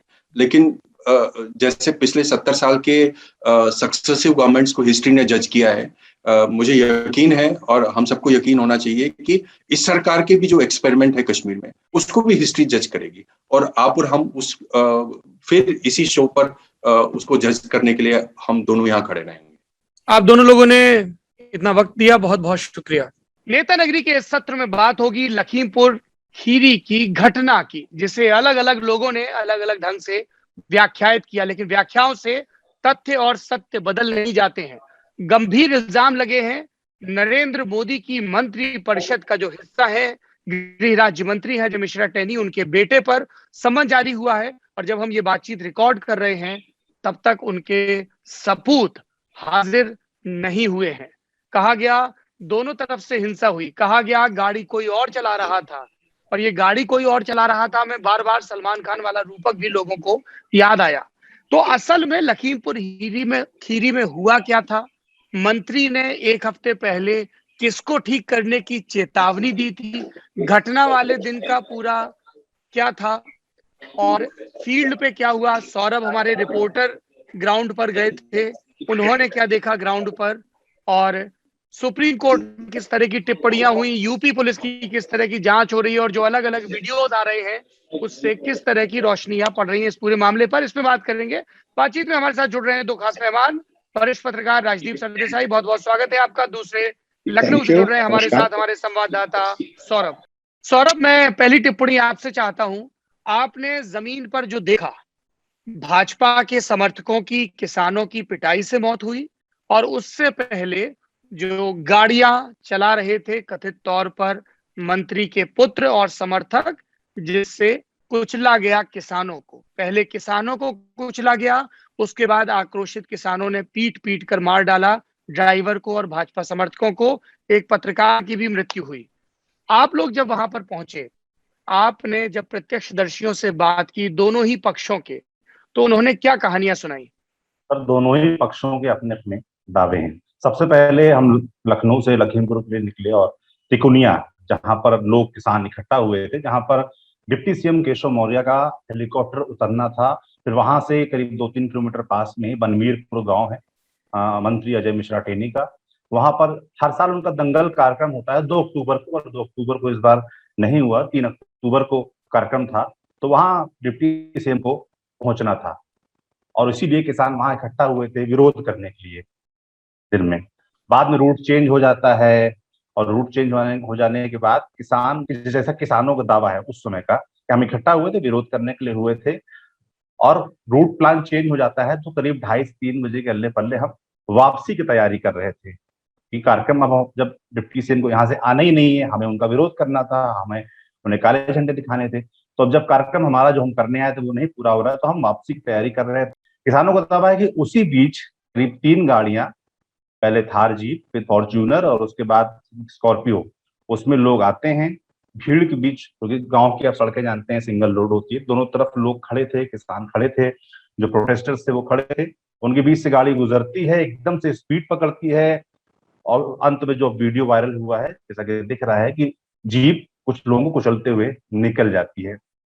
ऐसा किसानों का दावा है। किसानों का कहना है कि हमने किसी पर लाठी या पत्थर नहीं चलाए। और बीजेपी का जो दूसरा पक्ष है, बीजेपी का है, वो कहता है कि गाड़ी ऐसे कोई क्यों चढ़ाएगा। जो बीजेपी के सपोर्टर्स हैं, बीजेपी के लोग, वो ये कह रहे हैं, अजय मिश्रा टेनी ने भी यही बात कही कि पहले हमारी गाड़ी पे पत्थर मारा गया, ड्राइवर कंट्रोल खो बैठा और गाड़ी चढ़ गई। दोनों को ही अपने पक्ष हैं। अभी किसी भी निर्णय में पहुंच जाना बड़ा मुश्किल है, क्योंकि पूरा वीडियो भी नहीं आया। और जैसे कि अजय मिश्रा टेनी का कहना है कि कोई साबित कर दे कि उनका लड़का वहां पर था तो वो राज्य मंत्री पद से इस्तीफा देंगे। हालांकि जैसे जो पत्थर मारने का, लाठी चलाने का दावा है, उस पर किसानों का कहना है कि अगर हमें हिंसा करनी होती या हमें ऐसा कुछ बवाल करने के इरादे से ही हम अगर वहां आए होते, तो मात्र 2-3 किलोमीटर दूर उनका गांव था जहाँ कार्यक्रम था, और हमारे साथ तो 10,000 लोग थे, हम वहां जाके हिंसा कर सकते थे। तो हमने ऐसा तो कुछ नहीं किया। और अगर हमारा घटना हो जाने के बाद भी अगर लोगों को मारने का हमारा इच्छा होती तब भी हम जा सकते थे। अगर हमें लोगों की गाड़ियां जलानी थी, वही बवाल करना था, तब भी हम जा सकते थे, मगर फिर भी हम नहीं गए। पीटने की जहां तक बात है तो उनका कहना था भाई कि हर एक्शन का एक रिएक्शन होता है, वो रिएक्शनरी था। हमने जितने लोगों को बचाने की कोशिश की, बचा पाए। किसानों को दावा है कि 2 लोगों को बचाकर उन्होंने पुलिस को सौंपा भी था। एक किसान का आरोप ये भी था कि एक आदमी जिसको हमने जिंदा सौंपा था, उसकी मौत कैसे हो गई, उसकी लाश कैसे बाद में जंगल में मिली, ऐसा किसानों को दावा था। तो दोनों ही तरफ से अपने अपने दावे हैं। साफ कुछ भी कह पाना अभी बड़ा मुश्किल है, जैसा कि वहां बातचीत में समझ में आया मुझे। राजदीप, मेरा अगला सवाल आपसे है। लंबे अरसे से आप पॉलिटिकल रिपोर्टिंग कर रहे हैं। दिल्ली में, दिल्ली के एस्टेब्लिशमेंट में, नरेंद्र मोदी गवर्नमेंट में इस घटना को किस तरह से देखा जा रहा है? अपोजिशन में इस घटना के बारे में किस तरह से बात हो रही है? And what do you think, क्या इसका इम्पैक्ट होगा? आपने इस पे एक एडिटोरियल भी लिखा और उसके बाद एक अलग ही डिबेट भी शुरू हो गई सोशल मीडिया पे। I want your reaction on this incident and it's political implications. देखिए सौरभ, एक तो साफ है, ये जो घटनाक्रम जो हुई है, जो टाइमिंग इसकी है, चुनाव के 5 महीने पहले, उत्तर प्रदेश चुनाव के 5 महीने पहले, स्वाभाविक है इसे एक राजनीतिक स्वरूप मिल जाता है। स्वाभाविक है कि जब 1 साल होने आया है कि किसान आंदोलन कर रहे हैं, इस तरह की घटना होती है और वीडियो बाहर आता है। ये सोशल मीडिया का जमाना है। अगर यही वाकया समझ लीजिए 25 साल पहले होता, जब सोशल मीडिया नहीं थी, तो शायद वो इतना दूर नहीं पकड़ता। लेकिन जैसे ही सोशल मीडिया आता है और जैसे वो दृश्य आ जाता है कि गाड़ी जिस तरह से लोगों के बीच जा रही है, सवाल तो उठना वाजिब था। मुझे लगता है कहीं ना कहीं इसमें 2 चीजें हुई। आपने पॉलिटिकल रिएक्शन पूछा, एक तो ऑपोजिशन को मुझे लगता है एक मौका मिला है सरकार पर सवाल पूछने का, एक ऐसे समय जब लगा था कि किसान आंदोलन जो है वो जो तूर पहले थी वो चली जा रही थी, धीमा पड़ रहा था। एक मौका मिल गया है किसानों की बात, किसानों की आइडेंटिटी जनता के सामने रखने के लिए कि ये जो सरकार है ये इंसेंसिटिव है, संवेदनशील नहीं है जब किसानों के मामले उठते हैं। आपने सुना होगा 400-500 किसानों की मौत हुई है जब से ये आंदोलन शुरू हुआ है। लेकिन ये पहली बार है कि ये जो मौत की जो तस्वीर है वो जनता के सामने आई है, खास करके किसानों के सामने देश भर में व्हाट्सएप और वीडियोस और यूट्यूब के जरिए देश भर में आई। तो ऑपोजिशन को मुझे लगता है सरकार को घेरने का, सवाल पूछने का एक मौका मिला, खास करके क्योंकि सरकार की तरफ से कोई रिस्पॉन्स नहीं था। पहले 48 घंटे आप देखेंगे सेंटर में किसी ने बात ही नहीं की। अजय मिश्रा कौन है, ये भी ज्यादातर एक तरह से विपक्ष के नेताओं से, विपक्ष के नेता अजय मिश्रा को टारगेट नहीं कर रहे थे, एक तरह से नरेंद्र मोदी की सरकार को कर रहे थे, क्योंकि सरकार मिसिंग इन एक्शन थी। सरकार की ओर से कुछ नहीं आया। योगी सरकार ने कहा कि हम कार्रवाई करेंगे शुरुआत में, लेकिन हुआ कुछ नहीं था पहले 48 घंटों के लिए। वहां अजय मिश्रा अपनी बयानबाजी कर रहे थे, तो सभी नेताओं को लगा हम अगर वहां जाए, प्रियंका गांधी वाड्रा ने इनिशिएटिव ली, फिर उनको जब रोका गया तो ये नेशनल मुद्दा बन गया। एक तरह से उनको वहां रोका गया, फिर अखिलेश यादव को रोका गया। ये एक तरह, फिर ममता बनर्जी ने भी अपने 2 सांसद वहां भेजे, ये भी इंपॉर्टेंट है। यानी हर पक्ष को लगा कि अगर हम एक तरह से वहां पहुंचे और किसानों के साथ हमारी हमदर्दी जताए, तो हम बता पाएंगे कि ये जो सरकार है, मोदी जी की सरकार और योगी जी की सरकार, ये किसान विरोधी है। ये साफ हो गया, ये साफ हो गया कि कहीं ना कहीं ये एक तो मकसद था ऑपोजिशन का। ऑपोजिशन दिखाना चाहती है कि उत्तर प्रदेश के चुनाव के पहले हम किसानों के साथ हैं और ये सरकार जो है वो किसान विरोधी है। जहां तक सेंटर का सवाल है, देखिए अजय मिश्रा बने मंत्री जुलाई के महीने में। अब उनके खिलाफ कई मामले पहले से है। ऐसा नहीं है कि ये घटना के बाद ही सरकार को पता चला है कि अजय मिश्रा का क्या इतिहास है। उनके खिलाफ जो मर्डर, इंटिमिडेशन, थ्रेट के चार्जेस है वो 2000 से है। सरकार की बात मैं ये कह रहा हूं कि मोदी जी सरकार ने तय किया कि हम अब जब तक अजय मिश्रा के खिलाफ ठोस प्रमाण ना हो, हम उनका इस्तीफा नहीं लेंगे। आप देखिए, ये सरकार की एक तरह से एक रणनीति रही है। मोदी सरकार ने केवल एक मंत्री को आज तक बर्खास्त किया है, वो थे एमजे अकबर, जब मीटू एलिगेशन हुआ 7 साल में। बाकियों को कैबिनेट रिशफल में बदला होगा, लेकिन उनको लगा कि हम चुनाव के पहले इस तरह से, क्योंकि विपक्ष ने इतना एग्रेसिव रुख लिया, तो मुझे लगता है सरकार ने भी तय किया कि हम इसके रिस्पॉन्स में हम भी डटे रहेंगे। तो मुझे नहीं लगता सरकार इस मामले से इस समय, और आपने देखा हो जिस दिन प्रियंका गांधी का पूरा ये प्रकरण, प्रियंका गांधी वाड्रा और राहुल गांधी इसे उठाते हैं, उस दिन प्रधानमंत्री की तस्वीर निकलती है राकेश झुनझुनवाला के साथ, जो बड़े मुंबई के इन्वेस्टर, शेयर मार्केट के इन्वेस्टर है। यानी प्रधानमंत्री एक तरह से किसी भी तरह से इस इंसिडेंट से अपना नाम ही नहीं जोड़ना चाहते। योगी जी सरकार पर जरूर दबाव पड़ा है, और यही वजह है कि योगी जी सरकार को जुडिशियल इंक्वायरी की मांग जो थी उसे माननी ही पड़ी। लेकिन जहां तक अजय मिश्रा का सवाल है, उनके इस्तीफा का सवाल है, मुझे लगता है मोदी जी सरकार ने कहा, ये देखिए ये उत्तर प्रदेश का प्रॉब्लम है, हम इसमें नहीं पड़ेंगे, हम इसमें नहीं पड़ना चाहते। और कांग्रेस को एक मौका मिला है, जहां कांग्रेस की ताकत यूपी में कम मानी जाती है, कि कम से कम उन तस्वीरों के जरिए प्रियंका गांधी वहां जाती है, इंटरव्यू देती है, उनकी जो एक तस्वीर, एक इमेज है, वो थोड़ी जनता के सामने तो पहुंच जाती है। कम से कम कुछ दिनों के लिए कांग्रेस भी उत्तर प्रदेश के कॉन्वर्सेशन में आ जाती है। यानी कहीं ना कहीं हर पक्ष ने इसका एक अपने राजनीतिक दृष्टिकोण से इसे देखा है। देखिए 2-3 चीजें हैं। राजदीप ने राजनीतिक स्थिति बताई। पहला सवाल है योगी आदित्यनाथ की सरकार से। योगी आदित्यनाथ मुख्यमंत्री और उनकी सरकार ये कहते हैं कि हमारा राज कानून व्यवस्था का राज, गुंडों में भय का राज। योगी आदित्यनाथ अपने इंटरव्यू में कहते हैं कि गाड़ी तो पलटेंगी। अच्छी बात है, अपराधियों में कानून का भय होना चाहिए। एक व्यक्ति है जिसके खिलाफ आपकी पुलिस ने 302 का मुकदमा दर्ज किया है।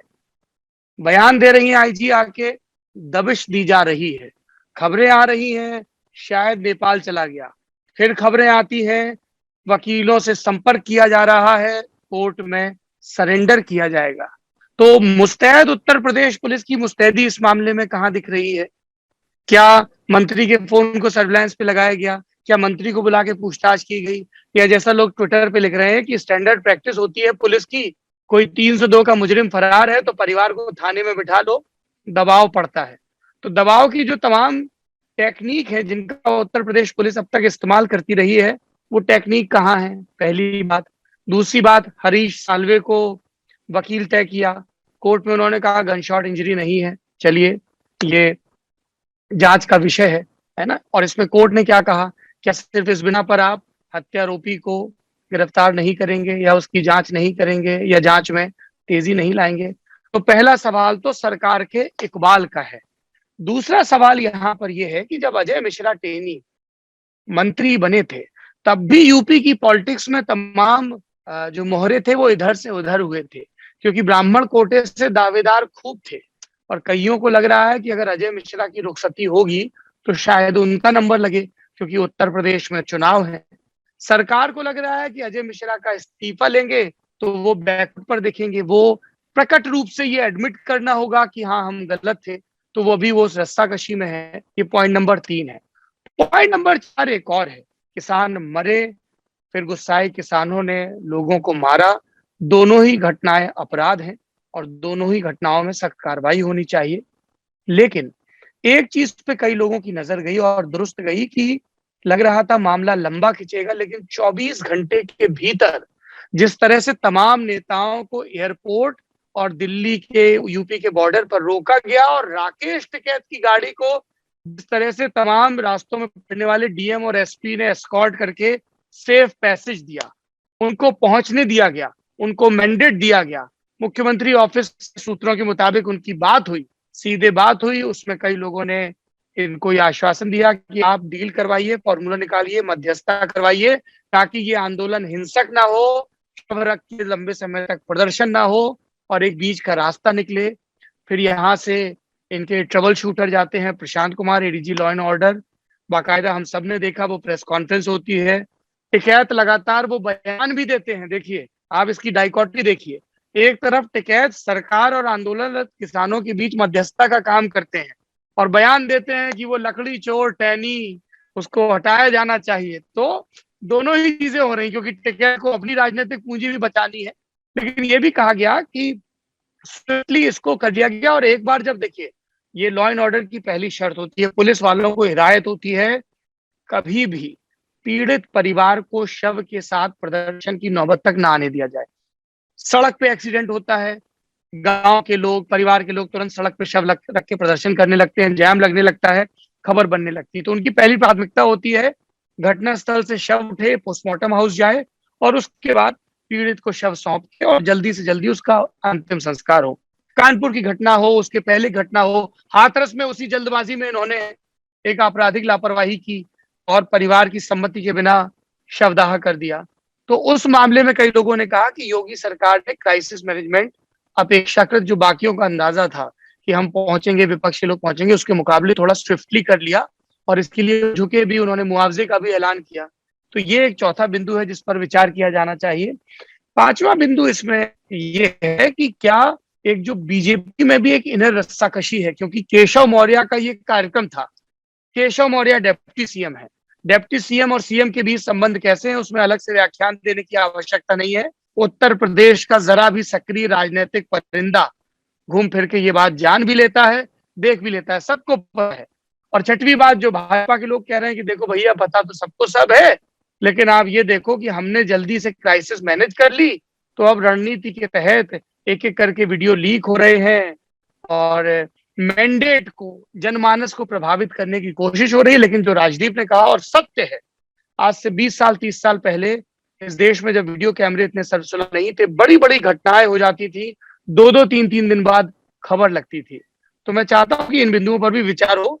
निखिल, चूंकि आप लगातार देख रहे हैं सुप्रीम कोर्ट किस तरह की टिप्पणियां कर रहा है, यूपी पुलिस किस तरह के बयान आ रहे हैं, तो सब पहले मैं आपका पक्ष जानना चाहूंगा, फिर सौरभ और राजदीप। देखिए, सुप्रीम कोर्ट में तो सौरभ ये हुआ कि 2 वकीलों ने एक चिट्ठी लिखी थी सुप्रीम कोर्ट को और उन्होंने एक मांग की थी कि एक सीबीआई को इंक्वायरी इस केस की दे दी जाए और वो एक कोर्ट मॉनिटर्ड प्रोब हो। ये एप्लीकेशन, ये जब चिट्ठी सुप्रीम कोर्ट की रजिस्ट्री के पास में गई तो बेंच की तरफ से इंस्ट्रक्शंस थे कि इसको आप एज अ पीआईएल एडमिट कर लीजिए, हम इसको सुनेंगे और वो सीजीआई की बेंच होगी, 1 नंबर कोर्ट में सुनवाई होगी।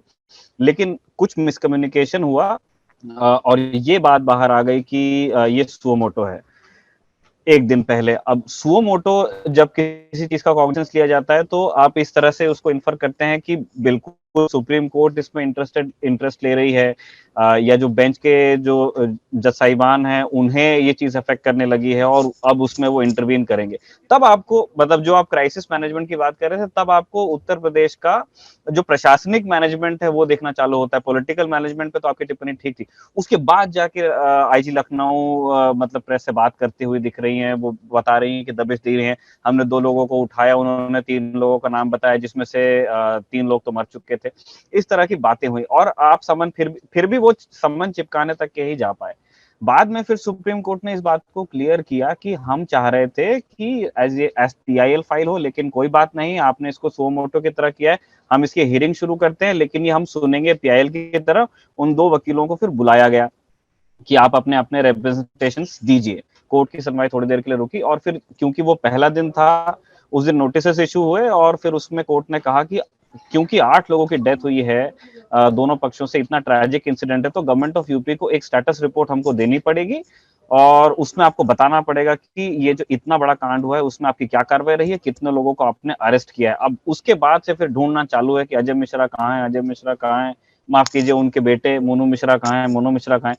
अब ये विडंबना है कि गृह राज्य मंत्री देश के उनका बेटा फरार है, मतलब इसके अलावा अब और क्या ही कहा जा सकता है। आज सुप्रीम कोर्ट में जब सुनवाई हुई तो कोर्ट में फिर उन्होंने स्टेटस रिपोर्ट देख के उनके कोर्ट के शब्द मैंने लिख लिए, उन्होंने कहा कि वी आर नॉट सेटिस्फाइड जो भी आपने किया है उस पर, और उन्होंने कहा कि और फिर आप हरीश साल्वे के रिप्रेजेंटेशन की बात कर रहे थे।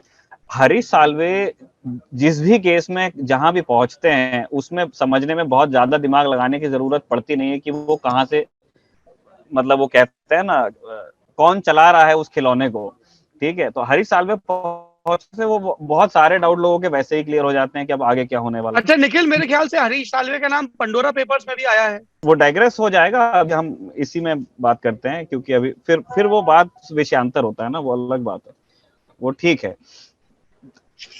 क्योंकि आपने छेड़ दिया है तो Harish Salve, to be fair to him, Harish Salve एक बहुत अक्लेम्ड लॉयर हैं, कॉर्पोरेट लॉ करते हैं, मतलब गवर्नमेंट को रिप्रेजेंट करते हैं, दुनिया में कंपनीज को करते हैं, तो उनके पास में संसाधन और धन की तो कोई कमी नहीं है, इसमें कोई डिबेट ही नहीं है।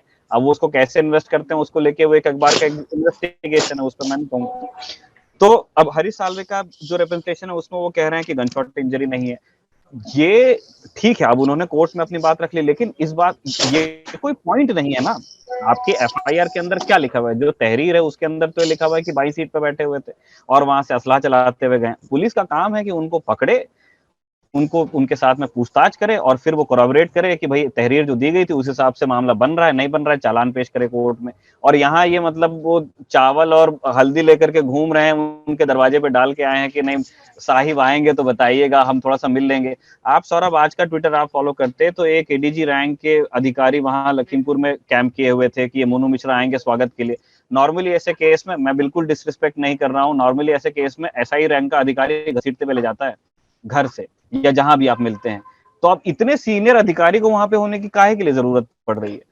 तो अब देखिए, अब और ये देखिए, अब ये निखिल बाबू अधिकारी का अपमान भी है, इतने सीनियर अधिकारी अगवानी के लिए पहुंचे, इसके बावजूद हत्या का आरोपी नहीं आया। और वैसे हत्या के आरोपी से याद आया, मुस्तैद उत्तर प्रदेश पुलिस और वो जिस सरकार के मातहत काम करती है, उन्होंने गोरखपुर की हत्या के आरोपी इंस्पेक्टर जगत और एक और आईपीएस फरार चल रहे हैं मणिलाल पाटीदार, उन पे भी हत्या का आरोप है, महोबा के कप्तान थे, उनको भी नहीं पकड़ पाए हैं अभी तक। बड़ी चिंताजनक चीज है, क्योंकि सौरभ आप सुप्रीम कोर्ट की बात कर रहे थे, जब ये बात, क्योंकि पहले दिन तो यही खबर थी कि कोर्ट ने सो मोटो लिया है और उसके बाद से प्रेस भी बड़े एंटिसिपेशन में थी और शायद गवर्नमेंट भी रही होगी, क्योंकि क्लियर नहीं था कि कोर्ट में क्या होगा, ओपनिंग रिमार्क्स में क्या बोल देंगे।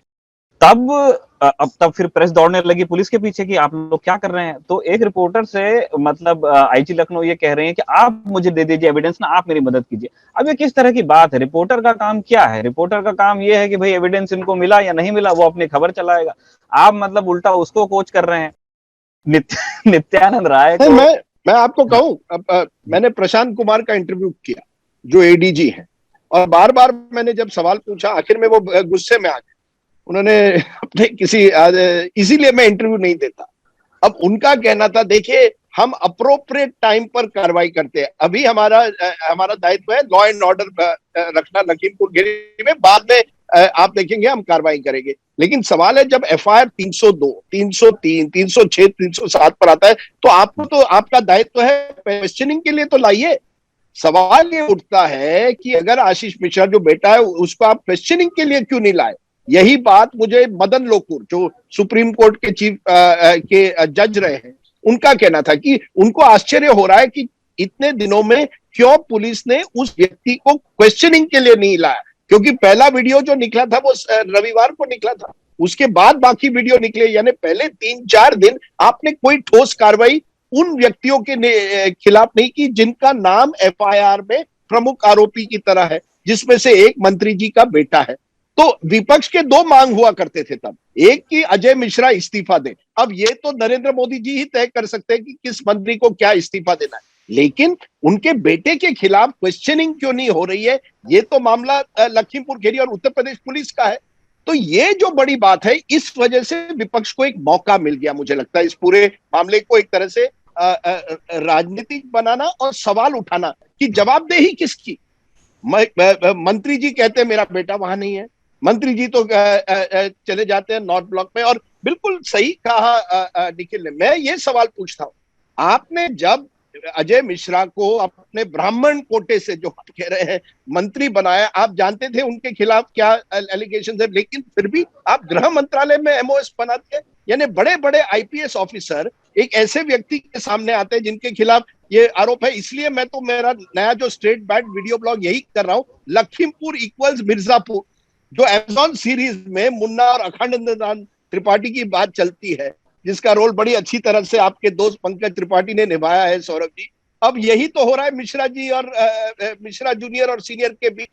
यानी मुझे लगता है, और ये सिनेमा और रियल लाइफ में फर्क ही नहीं है, किसको बचाया जा रहा है, क्यों। Ajay Mishra is not some major political figure who needs to be saved. ये मुझे सवाल का जवाब अभी तक कोई नहीं दे पाया कि क्या खासियत है अजय मिश्रा की कि कोई भी सरकार का व्यक्ति उनके खिलाफ कुछ नहीं कह रहा, ना योगी सरकार ना मोदी सरकार।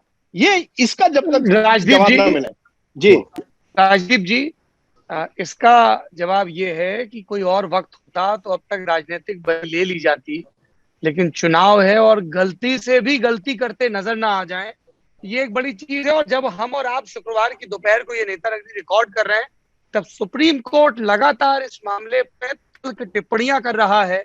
हरीश साल्वे बता रहे हैं कि हाँ साहब आज तो अपीयर नहीं हुए, कल 11 बजे 9 तारीख को साहबजादे अपीयर होंगे। और कोर्ट सही पूछ रहा है कि क्या कत्ल के हर आरोपी के साथ उत्तर प्रदेश की पुलिस इसी तरह का धैर्य से भरा, संयम से भरा व्यवहार करती है, या जैसा निखिल ने कहा कि एक दरोगा और कांस्टेबल घसीट के लेके आते हैं। राहुल जी हमारे साथ जुड़ गए हैं, राहुल श्रीवास्तव जी। राहुल जी, एक लंबे समय से, मतलब 15-20 मिनट से हम लोगों के बीच बातचीत चल रही है कि लखीमपुर खीरी के केस में किस तरह से उत्तर प्रदेश की सरकार टालम टोल करती दिख रही है। दोनों ही तरफ के दोषियों पे कार्रवाई होनी चाहिए, इसमें कोई वो नहीं है कि सिर्फ मंत्री या मंत्री के पुत्र की ही जवाबदेही है।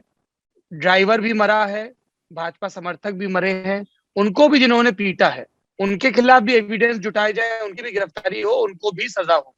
क्योंकि कुचल गया वो एक अपराध है, लेकिन उसके बाद कोई भीड़ पीट के मार दे वो भी अपराध है, इससे कोई इनकार नहीं कर रहा। तो किसी को ये भ्रम ना हो, जैसे आजकल चलन चला है कि लोग अपनी सहूलियत के हिसाब से पाला चुन लेते हैं कि साहब ये सही कि ये सही। राहुल जी, मैं ये जानना चाहता हूं कि इसका उत्तर प्रदेश की राजनीति पर आप किस तरह का असर देख रहे हैं, क्योंकि मैं कल से सोशल मीडिया पर समाजवादी पार्टी के समर्थकों की दलीलें भी देख रहा हूं कि ठीक है प्रियंका पहुंच गई, रात ही में निकल पड़ी, सिक्योरिटी को भी पीछे छोड़ दिया, उनके मुख्यमंत्री भी एक एक करके आके धरना देने लगे, लेकिन अखिलेश भैया जानते थे कि इस समय स्थिति तनावपूर्ण है, इसलिए उन्हें जब रोका गया तो वो वहीं धरने पर बैठ गए और फिर इको गार्डन में चले गए। वरना वो एक बार हाथ उठा देते तो लखनऊ जाम हो जाता। और अगले दिन इसीलिए वो रणनीति के तहत 2 दिन बाद शाहजहांपुर गए, क्योंकि संदेश देना बहुत जरूरी था। तो विपक्ष में भी इस चीज को लेके हो गया है कि किसका प्लेसमेंट कैसा हो रहा है, किसने कितनी देर गले लगाया, किसने हाथ जोड़े, किसने कितना मुआवजा दिया। और प्रदेश है कि सरकार है वो अपने हिसाब से क्राइसिस मैनेज करने में लगी है? How do you look at it? Saurabh, पिछले करीब 1.5 दशक से जब उत्तर प्रदेश में ऐसी कोई घटना होती है तो मैं इस चीज को बहुत ध्यान नहीं देता कि, यानी संज्ञान नहीं लेता उतना ज्यादा कि पुलिस कैसी तफ्तीश कर रही है, सरकार की तरफ से कैसी कार्यवाही हो रही है। मैं उसमें यूजुअली ये देखने लगता हूं, एक यानी बोफोर्स का केस हुआ, उसमें कौन कौन अभियुक्त थे, किसको ढूंढना था, कहां पकड़ना था। तो चंद्रशेखर साहब जो प्रधानमंत्री थे, बने थे बाद में, उन्होंने ये कहा था कि अगर ये ढूंढ लिया था कि पैसा कहाँ था, पैसा कहाँ गया, तो अगर दुम पकड़ ली जाती तो चोर भी पकड़ जाता। शायद इस मामले में और तमाम हाथरस का मामला हुआ हो, सोनभद्र का मामला हुआ, तमाम मामलों में या इतिहास के और भी मामलों में, मुख्तार अंसारी के पास एलएमजी मिलती है, तमाम मामलों को अगर इतिहास में टटोल लें, अगर आप ये पकड़ लें कि इस पे राजनीति क्या हो रही है, क्यों हो रही है या क्या हो रही है, तो शायद आपको समझ जाएगा कि इन्वेस्टिगेशन कैसा हो रहा है। और अगर आप उसी नजरिए से देखें तो राजा भैया के खिलाफ मायावती उनसे नाराज थी तो त्वरित रेड होती हैं, डीएम एसएसपी लग करके उनके तालाब से कंकाल ढूंढ लाते हैं और AK-56 मिल जाती है, उनके खिलाफ केस लग जाता है।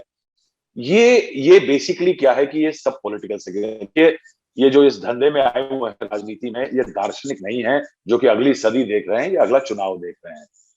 अगर इसमें मैं कहूं कि इसमें दो चीजें हो रही हैं, उत्तर प्रदेश का चुनाव है और इसमें पंजाब का चुनाव है।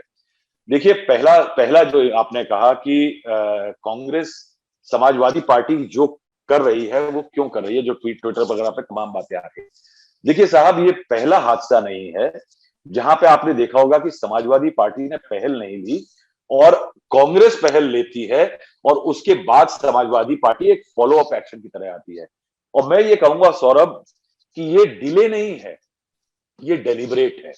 देखिए, कई जगह पे पॉलिटिक्स में लेट हो जाना या पीछे हो जाना एक आगे बढ़ जाने का पॉलिटिकल सिग्नल होता है। आप अगर इस पूरी कवायद को देखें जो पिछले 6 महीने में हुई है, समाजवादी पार्टी, बसपा और बीजेपी में एक होड़ लगी है अपर कास्ट और खासकर ब्राह्मण वोट के लिए। और अगर उस एक्सरसाइज में देखें तो मैं बड़े साफ शब्दों में कहूंगा कि यहां पे एक पोलराइजेशन होता है और एक रिवर्स पोलराइजेशन होता है। जो घटना हुई हो उसमें दो जाति बिल्कुल धर्म साफ दिखाई दे रहे हैं और इसके पीछे जो जिस तरह की एक्टिविटी हो रही है उस पर हर एक पॉलिटिकल पार्टी अपनी अपनी तरह से अवलोकन कर रही है और आकलन कर रही है। देखिए, ये लखीमपुर खीरी का जो इलाका है, इसमें एक सदी में समुद्रगुप्त साहब के समय का जो राजा थे मौर्य, उनके समय का एक अवशेष मिले थे एक समय पे ASI को कि उनका एक अश्वमेध घोड़ा दौड़ा था और यज्ञ किया था, वो घोड़े के वहां पे पहुंचा था, वहां पे अनुष्ठान हुए थे। देखिए साहब, लखीमपुर को लेकर के तमाम लोगों ने अपने अश्वमेध के घोड़े खोल दिए हैं, लेकिन उस घोड़े खोलने में भी एक तरीका है। कांग्रेस वहां पे चन्नी साहब को ला रही है, पंजाब से कूच करने की बात कर रही है। कांग्रेस की स्थिति पंजाब में खराब है। उत्तर प्रदेश के ये जिस इलाके में घटना हुई है, जो लोग इन्वॉल्व हैं वो सिख हैं और इस कारण से कांग्रेस एक पॉलिटिकल स्ट्रॉन्ग सिग्नल दे रही है इस इलाके के अंदर आकर के, न सिर्फ उत्तर प्रदेश में बल्कि पंजाब में। इसलिए आप देखिए कि एक मोबिलाइजेशन कांग्रेस का हो रहा है। कांग्रेस के इस मोबिलाइजेशन में यह भी याद रखना होगा कि 40 जिले हैं, करीब 40 कॉन्स्टिट्यूएंसी है, असेंबली सेगमेंट, यानी 8 लोकसभा की सीटें हैं, जहां पे करीब 70,000 के करीब, उत्तर प्रदेश में करीब 6 लाख 8 लाख सिख वोटर हैं, लेकिन बाहुल्य उनका करीब 8 लोकसभा सीटों में है, यानी 40 असेंबली सेगमेंट्स में। कांग्रेस की कोशिश वो है, लेकिन उनके खिलाफ जो एक राइवलरी जो बाकी लोग मरे हैं वो ब्राह्मण हैं। अजय मिश्रा ब्राह्मण हैं, उनके सुपुत्र चाहे कुपुत्र हो, उन्होंने, वो भी ब्राह्मण है। ब्राह्मण वोट की लड़ाई में कहीं ना कहीं समाजवादी पार्टी पहल नहीं ले रही। बीएसपी की तरफ से क्या हुआ, किसी नेता को भेजा गया? नहीं साहब, बीएसपी कह रही है जुडिशियल प्रोब होना चाहिए, बड़े बड़े सौम्य सभ्य लहजे से सिर्फ जुडिशियल प्रोब की डिमांड कर रही है। बीजेपी आकलन कर रही है, बीजेपी अजय मिश्रा के खिलाफ नहीं जा रही है। उसके पीछे एक बहुत बड़ी प्रॉब्लम है सौरभ। प्रॉब्लम यह है कि उत्तर प्रदेश जैसे राज्य के अंदर किसी जाति या धर्म से अगर कोई क्रिमिनल ट्रैक रिकॉर्ड हो जाता है या उसके खिलाफ इस तरह की कॉन्स्पिरेसी हो जाती है तो उसका समूह उससे नाराज नहीं होता, वो उसके खिलाफ एक्शन से नाराज होता है। विकास दुबे को लेकर के बीजेपी का ब्राह्मण वोट खराब हो रहा था। श्री प्रकाश शुक्ल के कारण एक समय पे वोट इकट्ठा हुआ करता था।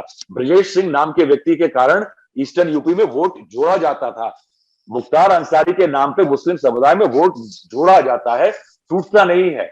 कोशिश यह है, चाहे भले ही उनका इन्वॉल्वमेंट हो, कहीं ना कहीं ये इशारा कर दो कि हम इस मामले में गो स्लो हो रहे हैं, कोई बहुत प्रोएक्टिव होकर के हम इस केस में आगे नहीं बढ़ रहे हैं। थोड़ी थोड़ी लानत झेली जाएगी, थोड़ा सिख वोट का नुकसान होगा, लेकिन लार्ज स्केल पे अगर ब्राह्मण वोट है, ये उसको एक दोबारा सिग्नल देने की तैयारी हो रही है कि विकास दुबे के केस में जो हुआ था वो इस बार नहीं होगा।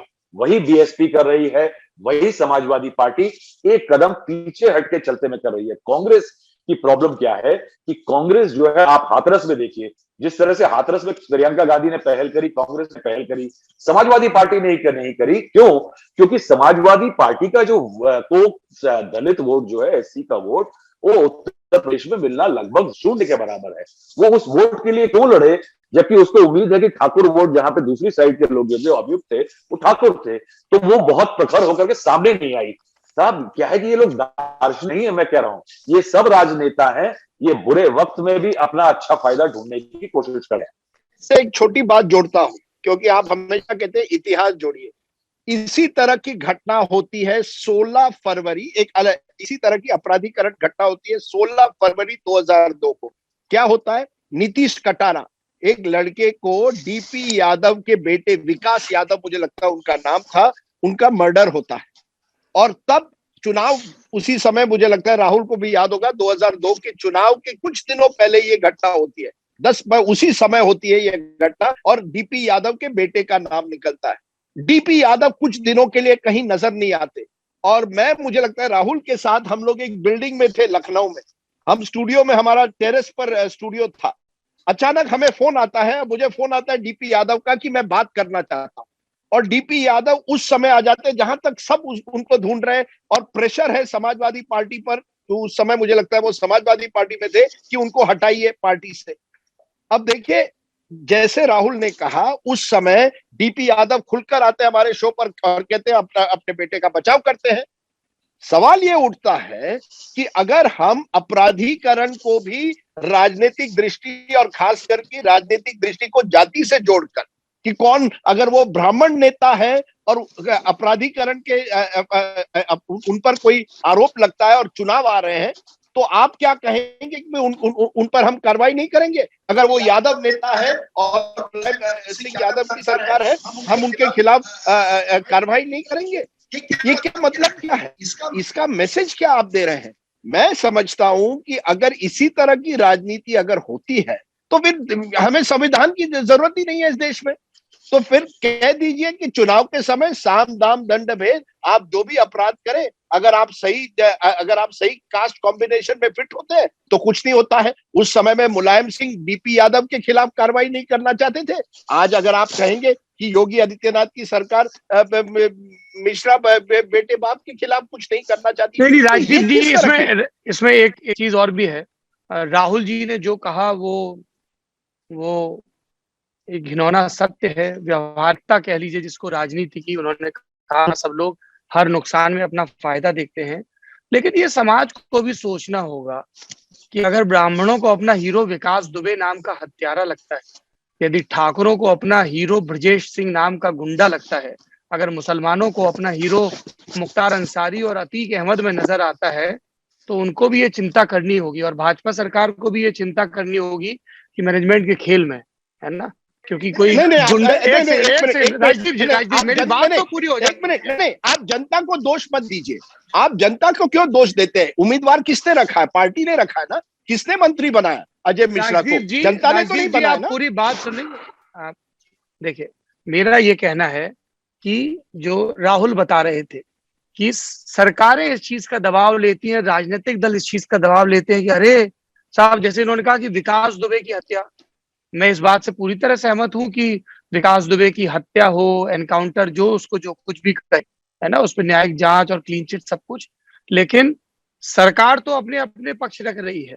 मैंने समाज में भी ये मर्मरिंग देखी है, ठीक है। इसलिए सिर्फ राजनीतिक दलों पे छोड़ देने से काम नहीं चलेगा। वो तो है ही दोषी, जो सत्ता पक्ष में है वो सबसे ज्यादा दोषी है, उनकी जिम्मेदारी है, उन्होंने अलम उठाया इस देश के संविधान का, अशोक की लाट का, सत्यमेव जयते का, उन्हें कौन बरी कर रहा है। लेकिन सत्ता दल, प्रतिपक्ष के साथ साथ वो समाज जो अपनी अपनी जाति के इन कथित नायकों के पक्ष में तर्क गढ़ लेता है, वैद की हिंसा हिंसा न भवती वाली बातें करने लगता है, उनसे भी ये सवाल पूछना बड़ा जरूरी है। अभी मैं फर्रुखाबाद में था बीते दिनों, अनुपम दुबे, सैकड़ों दर्जनों मुकदमे हैं अनुपम दुबे के ऊपर, रासुका की कार्रवाई हुई, लोग विरोध प्रदर्शन कर रहे हैं, प्रतिवेदन दे रहे हैं कि साहब अनुपम दुबे पिछले 1.5-2 दशक से तो शांतिपूर्ण जीवन जी रहे थे।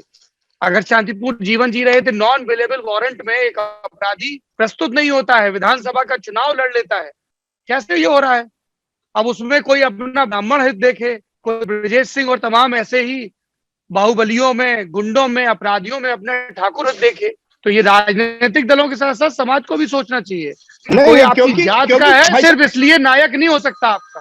क्योंकि भाई साहब एक सिंड्रोम आ गया है हमारी राजनीति में, रॉबिन हुड, खास करके कुछ राज्यों में, कि कोई जो व्यक्ति है वहां का रॉबिन हुड, दबंग जिसे आप कहते हैं, वहां का रॉबिन हुड जो अंग्रेजी में हम कहते हैं, कि वो लोगों की सेवा करता है। क्योंकि लोग आज क्या हुआ है, चुनाव है वो विचारधारा नहीं लड़े जाते, चुनाव लड़े जाते हैं कि कौन वो व्यक्ति है जो मेरा काम करेगा। अगर वो दबंग व्यक्ति कर पाता है मेरा काम, मुझे वो सहूलियतें देता है, मैं उनको वोट देता हूँ। इसी तरह से रिलेशनशिप हो जाते हैं। कुछ जगहों में वो व्हाइट कॉलर क्रिमिनल बन जाते हैं, कुछ जगहों में ब्लू कॉलर क्रिमिनल बन जाते हैं। बट ये क्रिमिनलाइजेशन जो हुआ है, जो अपराधीकरण हमारी राजनीति का हुआ है, उस पर जब तक हम रोक नहीं लगाएंगे तो हम कब तक कहेंगे नहीं। और इसमें एक बात और किसने दी, टिकट मेरे कौन देता है इनको? यही राजनीतिक दल देते हैं, यही राजनीतिक दल देते हैं। इसमें एक बात और महत्वपूर्ण है कि क्या अजय मिश्रा टेनी के बेटे ने गाड़ी चलाई, जांच होगी, लेकिन हत्या का आरोप है और जांच के लिए जरूरी है कि जिस पे आरोप लगा है उसे गिरफ्तार किया जाए, उससे पूछताछ की जाए, मौके पे ले जाया जाए, साक्ष्यों के साथ और गवाहों के साथ उसका मिलान किया जाए।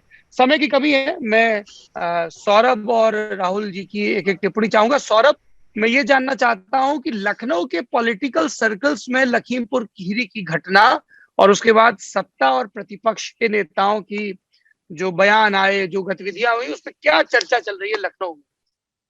बहुत सारी थ्योरियां चल रही हैं।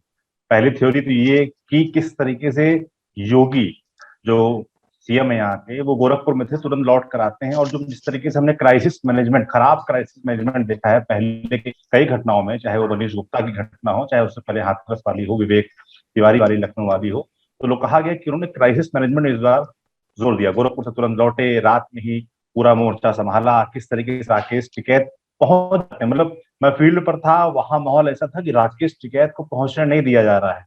वो कई गाड़ियों से, 35-40 गाड़ियों से आ रहे हैं और बैरिकेडिंग तोड़ते हुए आ रहे हैं। जबकि बाद में जब मैं वहां से बाहर निकला, नेटवर्क जोन में आया, तो पता चला कि बाकायदा इंस्ट्रक्शन से ऊपर से, ऐसा सूत्रों ने भी बताया, इंस्ट्रक्शन थे कि उनको निकलने दिया जाए, क्योंकि अगर बैरिकेडिंग तोड़, अच्छा, इसमें देखिए कैसे मिथ बिल्डिंग होती है कि बैरिकेडिंग तोड़ते हुए राकेश टिकैत आ रहे थे। अरे वहां ऐसा माहौल था कि बस राकेश टिकैत हिंदी फिल्म के हीरो हो गए। वहां किसानों के बीच ऐसा माहौल था कि राकेश टिकैत आएंगे और सब कुछ एकदम ठीक हो जाएगा।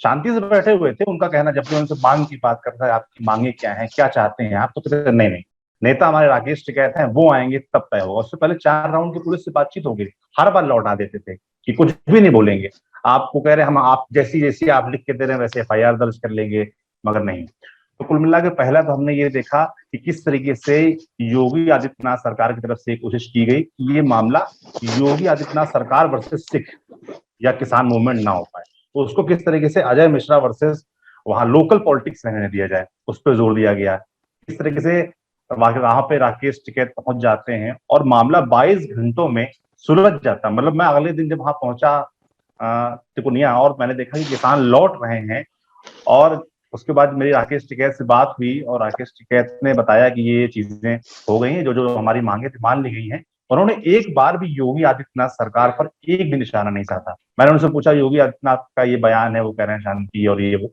उन्होंने कोई, मतलब नॉर्मली हम लोग राकेश टिकैत पे रहते हैं, कितने वो एग्रेसिव रहते हैं, तुरंत सरकार पर अटैक करते हैं, तुरंत नरेंद्र मोदी पर अटैक करते हैं, तुरंत अमित शाह पर अटैक करते हैं, पर एक बार भी उन्होंने योगी आदित्यनाथ या उनकी सरकार का नाम नहीं लिया उस मुद्दे पर। तो लोग लखनऊ में तो ये भी थ्योरी चल रही है कि जो काम नरेंद्र मोदी नहीं कर पाए वह यहाँ योगी ने 22 घंटे में कर दिया क्राइसिस मैनेजमेंट शुरुआत में, ऐसा लोग यहाँ पर कह रहे हैं, ये थ्योरी उड़ा रहे हैं।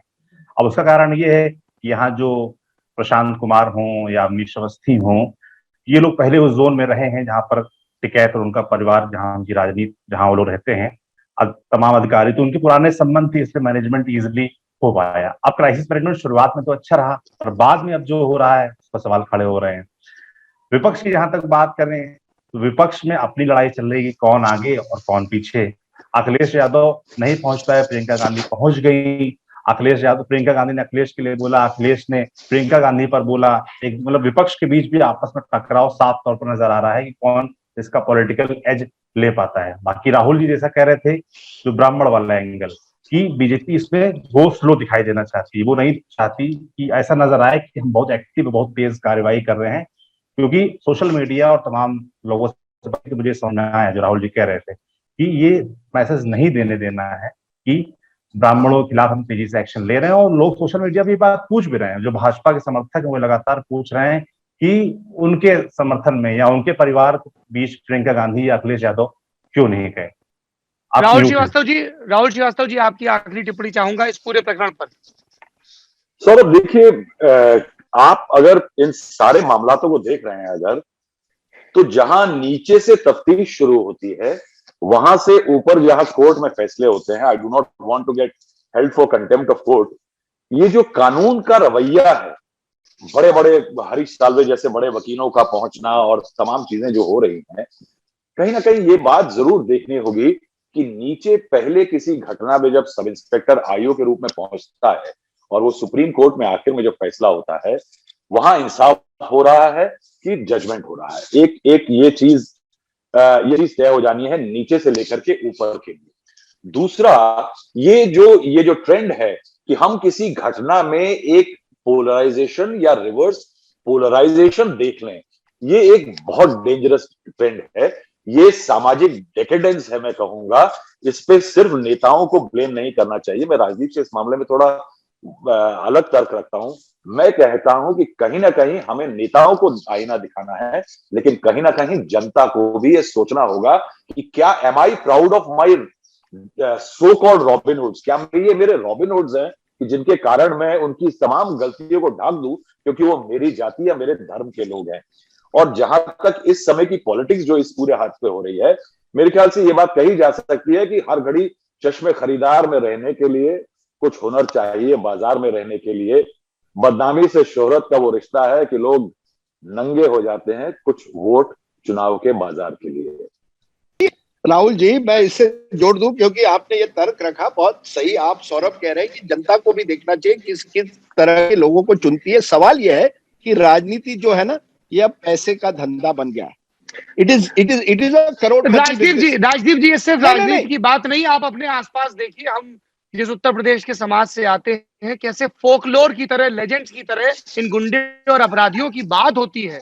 सब उनको नायकों की तरह की, फलाने समाज का नायक, ढिकाने समाज का, उसका बड़ा जलवा था, इनका बड़ा जलवा था। क्या आप चाहते हैं कि आपकी औलादें इन लोगों की तरह निकलें? आप किन नायकों को चुन रहे हैं भाई? मेरा कहना है एक जमाने में ये जो दबंग हुआ करते थे, ये किसी बड़े नेता के असिस्टेंट हुआ करते थे या उनका काम करवाते थे चुनाव में। वो बूथ कैप्चरिंग का जमाना आपको मालूम है। वो खुद चुनाव नहीं लड़ते थे। फिर एक जमाना आ गया जहां ये खुद चुनाव लड़ने लगे। ये केवल उत्तर प्रदेश में नहीं, में जैसे मैंने कहा, कुछ राज्यों में जो रिसोर्स रिच है वहां व्हाइट कॉलर बन जाते हैं, दूसरे राज्यों में जहां रिसोर्सेस कम है वहां ब्लू कॉलर बन जाते हैं। लेकिन जो क्रिमिनलाइजेशन हो रही है, मैं उसके लिए जनता को नहीं जिम्मेदार रखूंगा।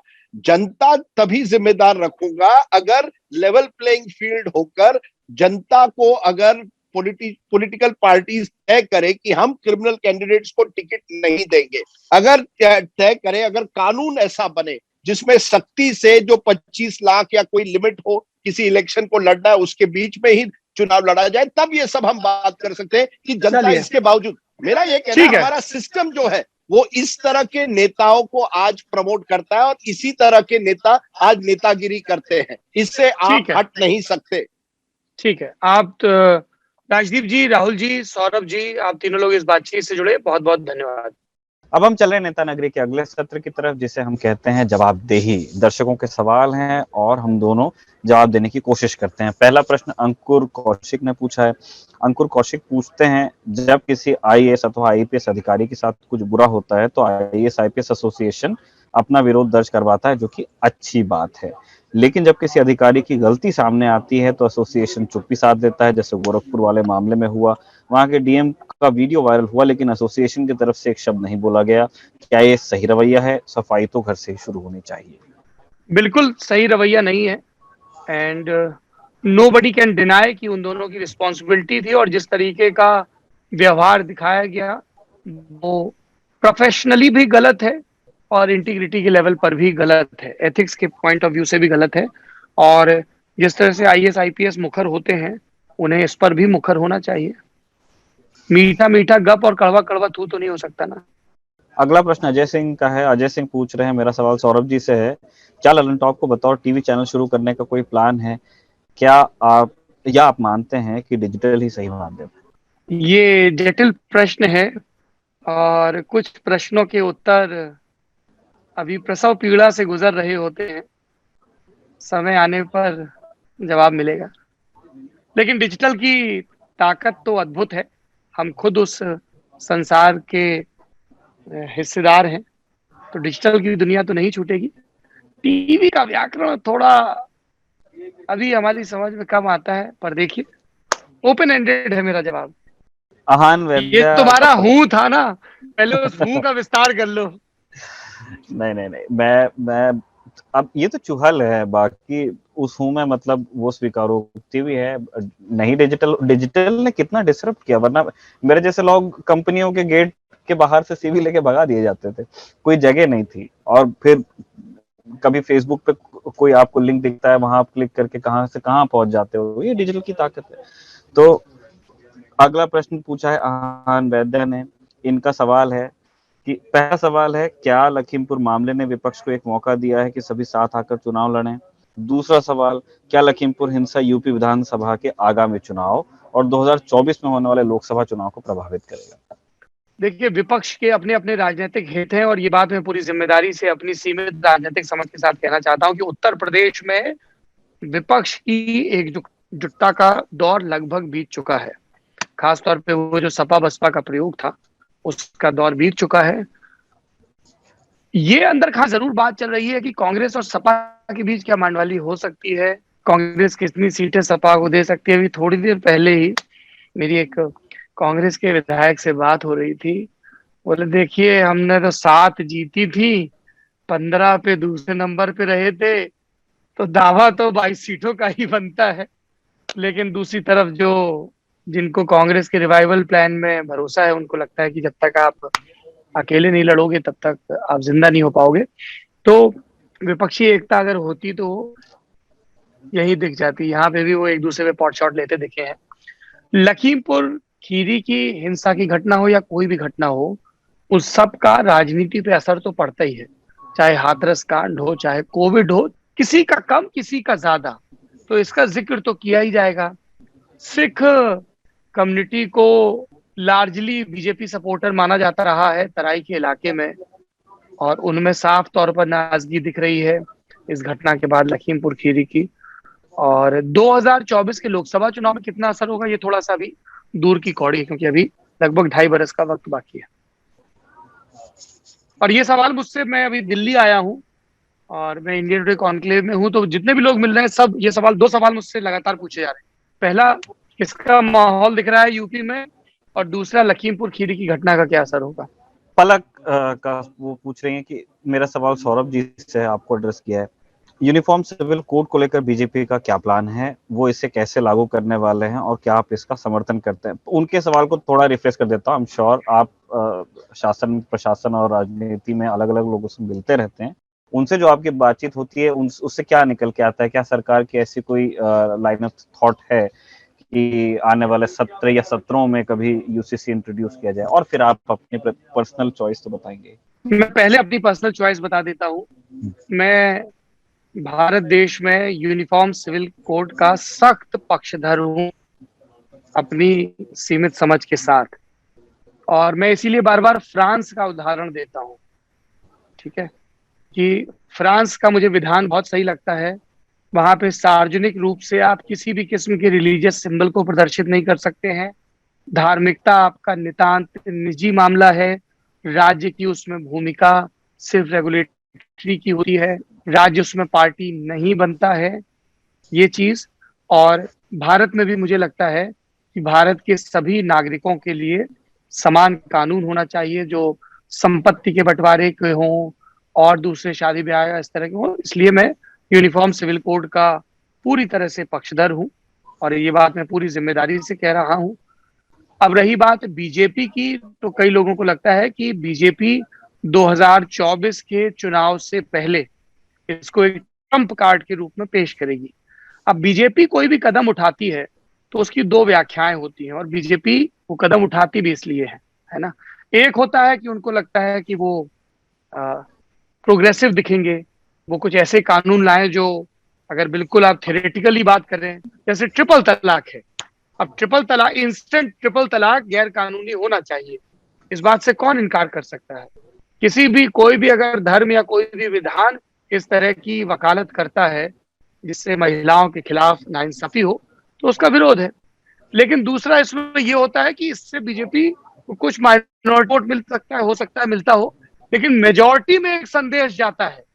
क्योंकि बीजेपी लगातार बात करती रही कि इस देश में अपीजमेंट, लाल कृष्ण आडवाणी का फेवरेट जुमला हुआ करता था, तुष्टीकरण की राजनीति, तो मैसेजिंग उसमें डबल होती है। एक जो यहाँ का प्रोग्रेसिव तबका वो, और कई लोग चूंकि बीजेपी वो कानून बनाती है तो इसलिए वो उसका विरोध भी करते हैं।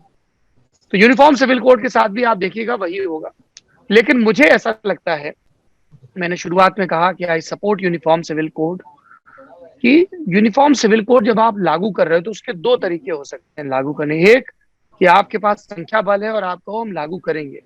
दूसरा जो थोड़ा बेहतर तरीका होता है, लोकतंत्र में इतने सारे प्रेशर ग्रुप होते हैं, कि आप अलग अलग समाजों की इंटेलिजेंसिया के बीच वो डिबेट शुरू करवाओ, और वहां का जो प्रगतिशील तरक्की पसंद तबका है उनको इस बात के लिए एनकरेज करो कि वो खड़े होकर कहें कि इस देश में विधान के स्तर पर सबको बराबरी का हक होना चाहिए, ताकि जो भेदभाव हो रहे हैं वो खत्म हो सके, और फिर आप वो बिल लेके आओ। वो ज्यादा श्रेयस्कर तरीका होता है। निखिल, आपकी क्या राय है यूनिफॉर्म सिविल कोड पे? बिल्कुल, उसमें कोई मतलब नो टू व्यूज, उसमें कुछ कोई दो राय का उसमें मतलब जगह ही नहीं है। उस बस एक जो चीज है, मतलब टेंडेंसी वाइज जिसको मैं कहता हूँ कि अभी जो कानून आपके सामने है उसमें जितने भी आपके अलग अलग धर्मों के हिसाब से या तो हिंदू मैरिज एक्ट बना हुआ है या उधर कोडिफाई नहीं हुआ है लेकिन शरिया है, और फिर बाकी आपके लॉज हैं, उसमें सबसे सही है यूसीसी जो जिसकी हम कल्पना करते हैं उसके सबसे करीब अभी क्या है, उसके सबसे करीब है स्पेशल मैरिजेस एक्ट।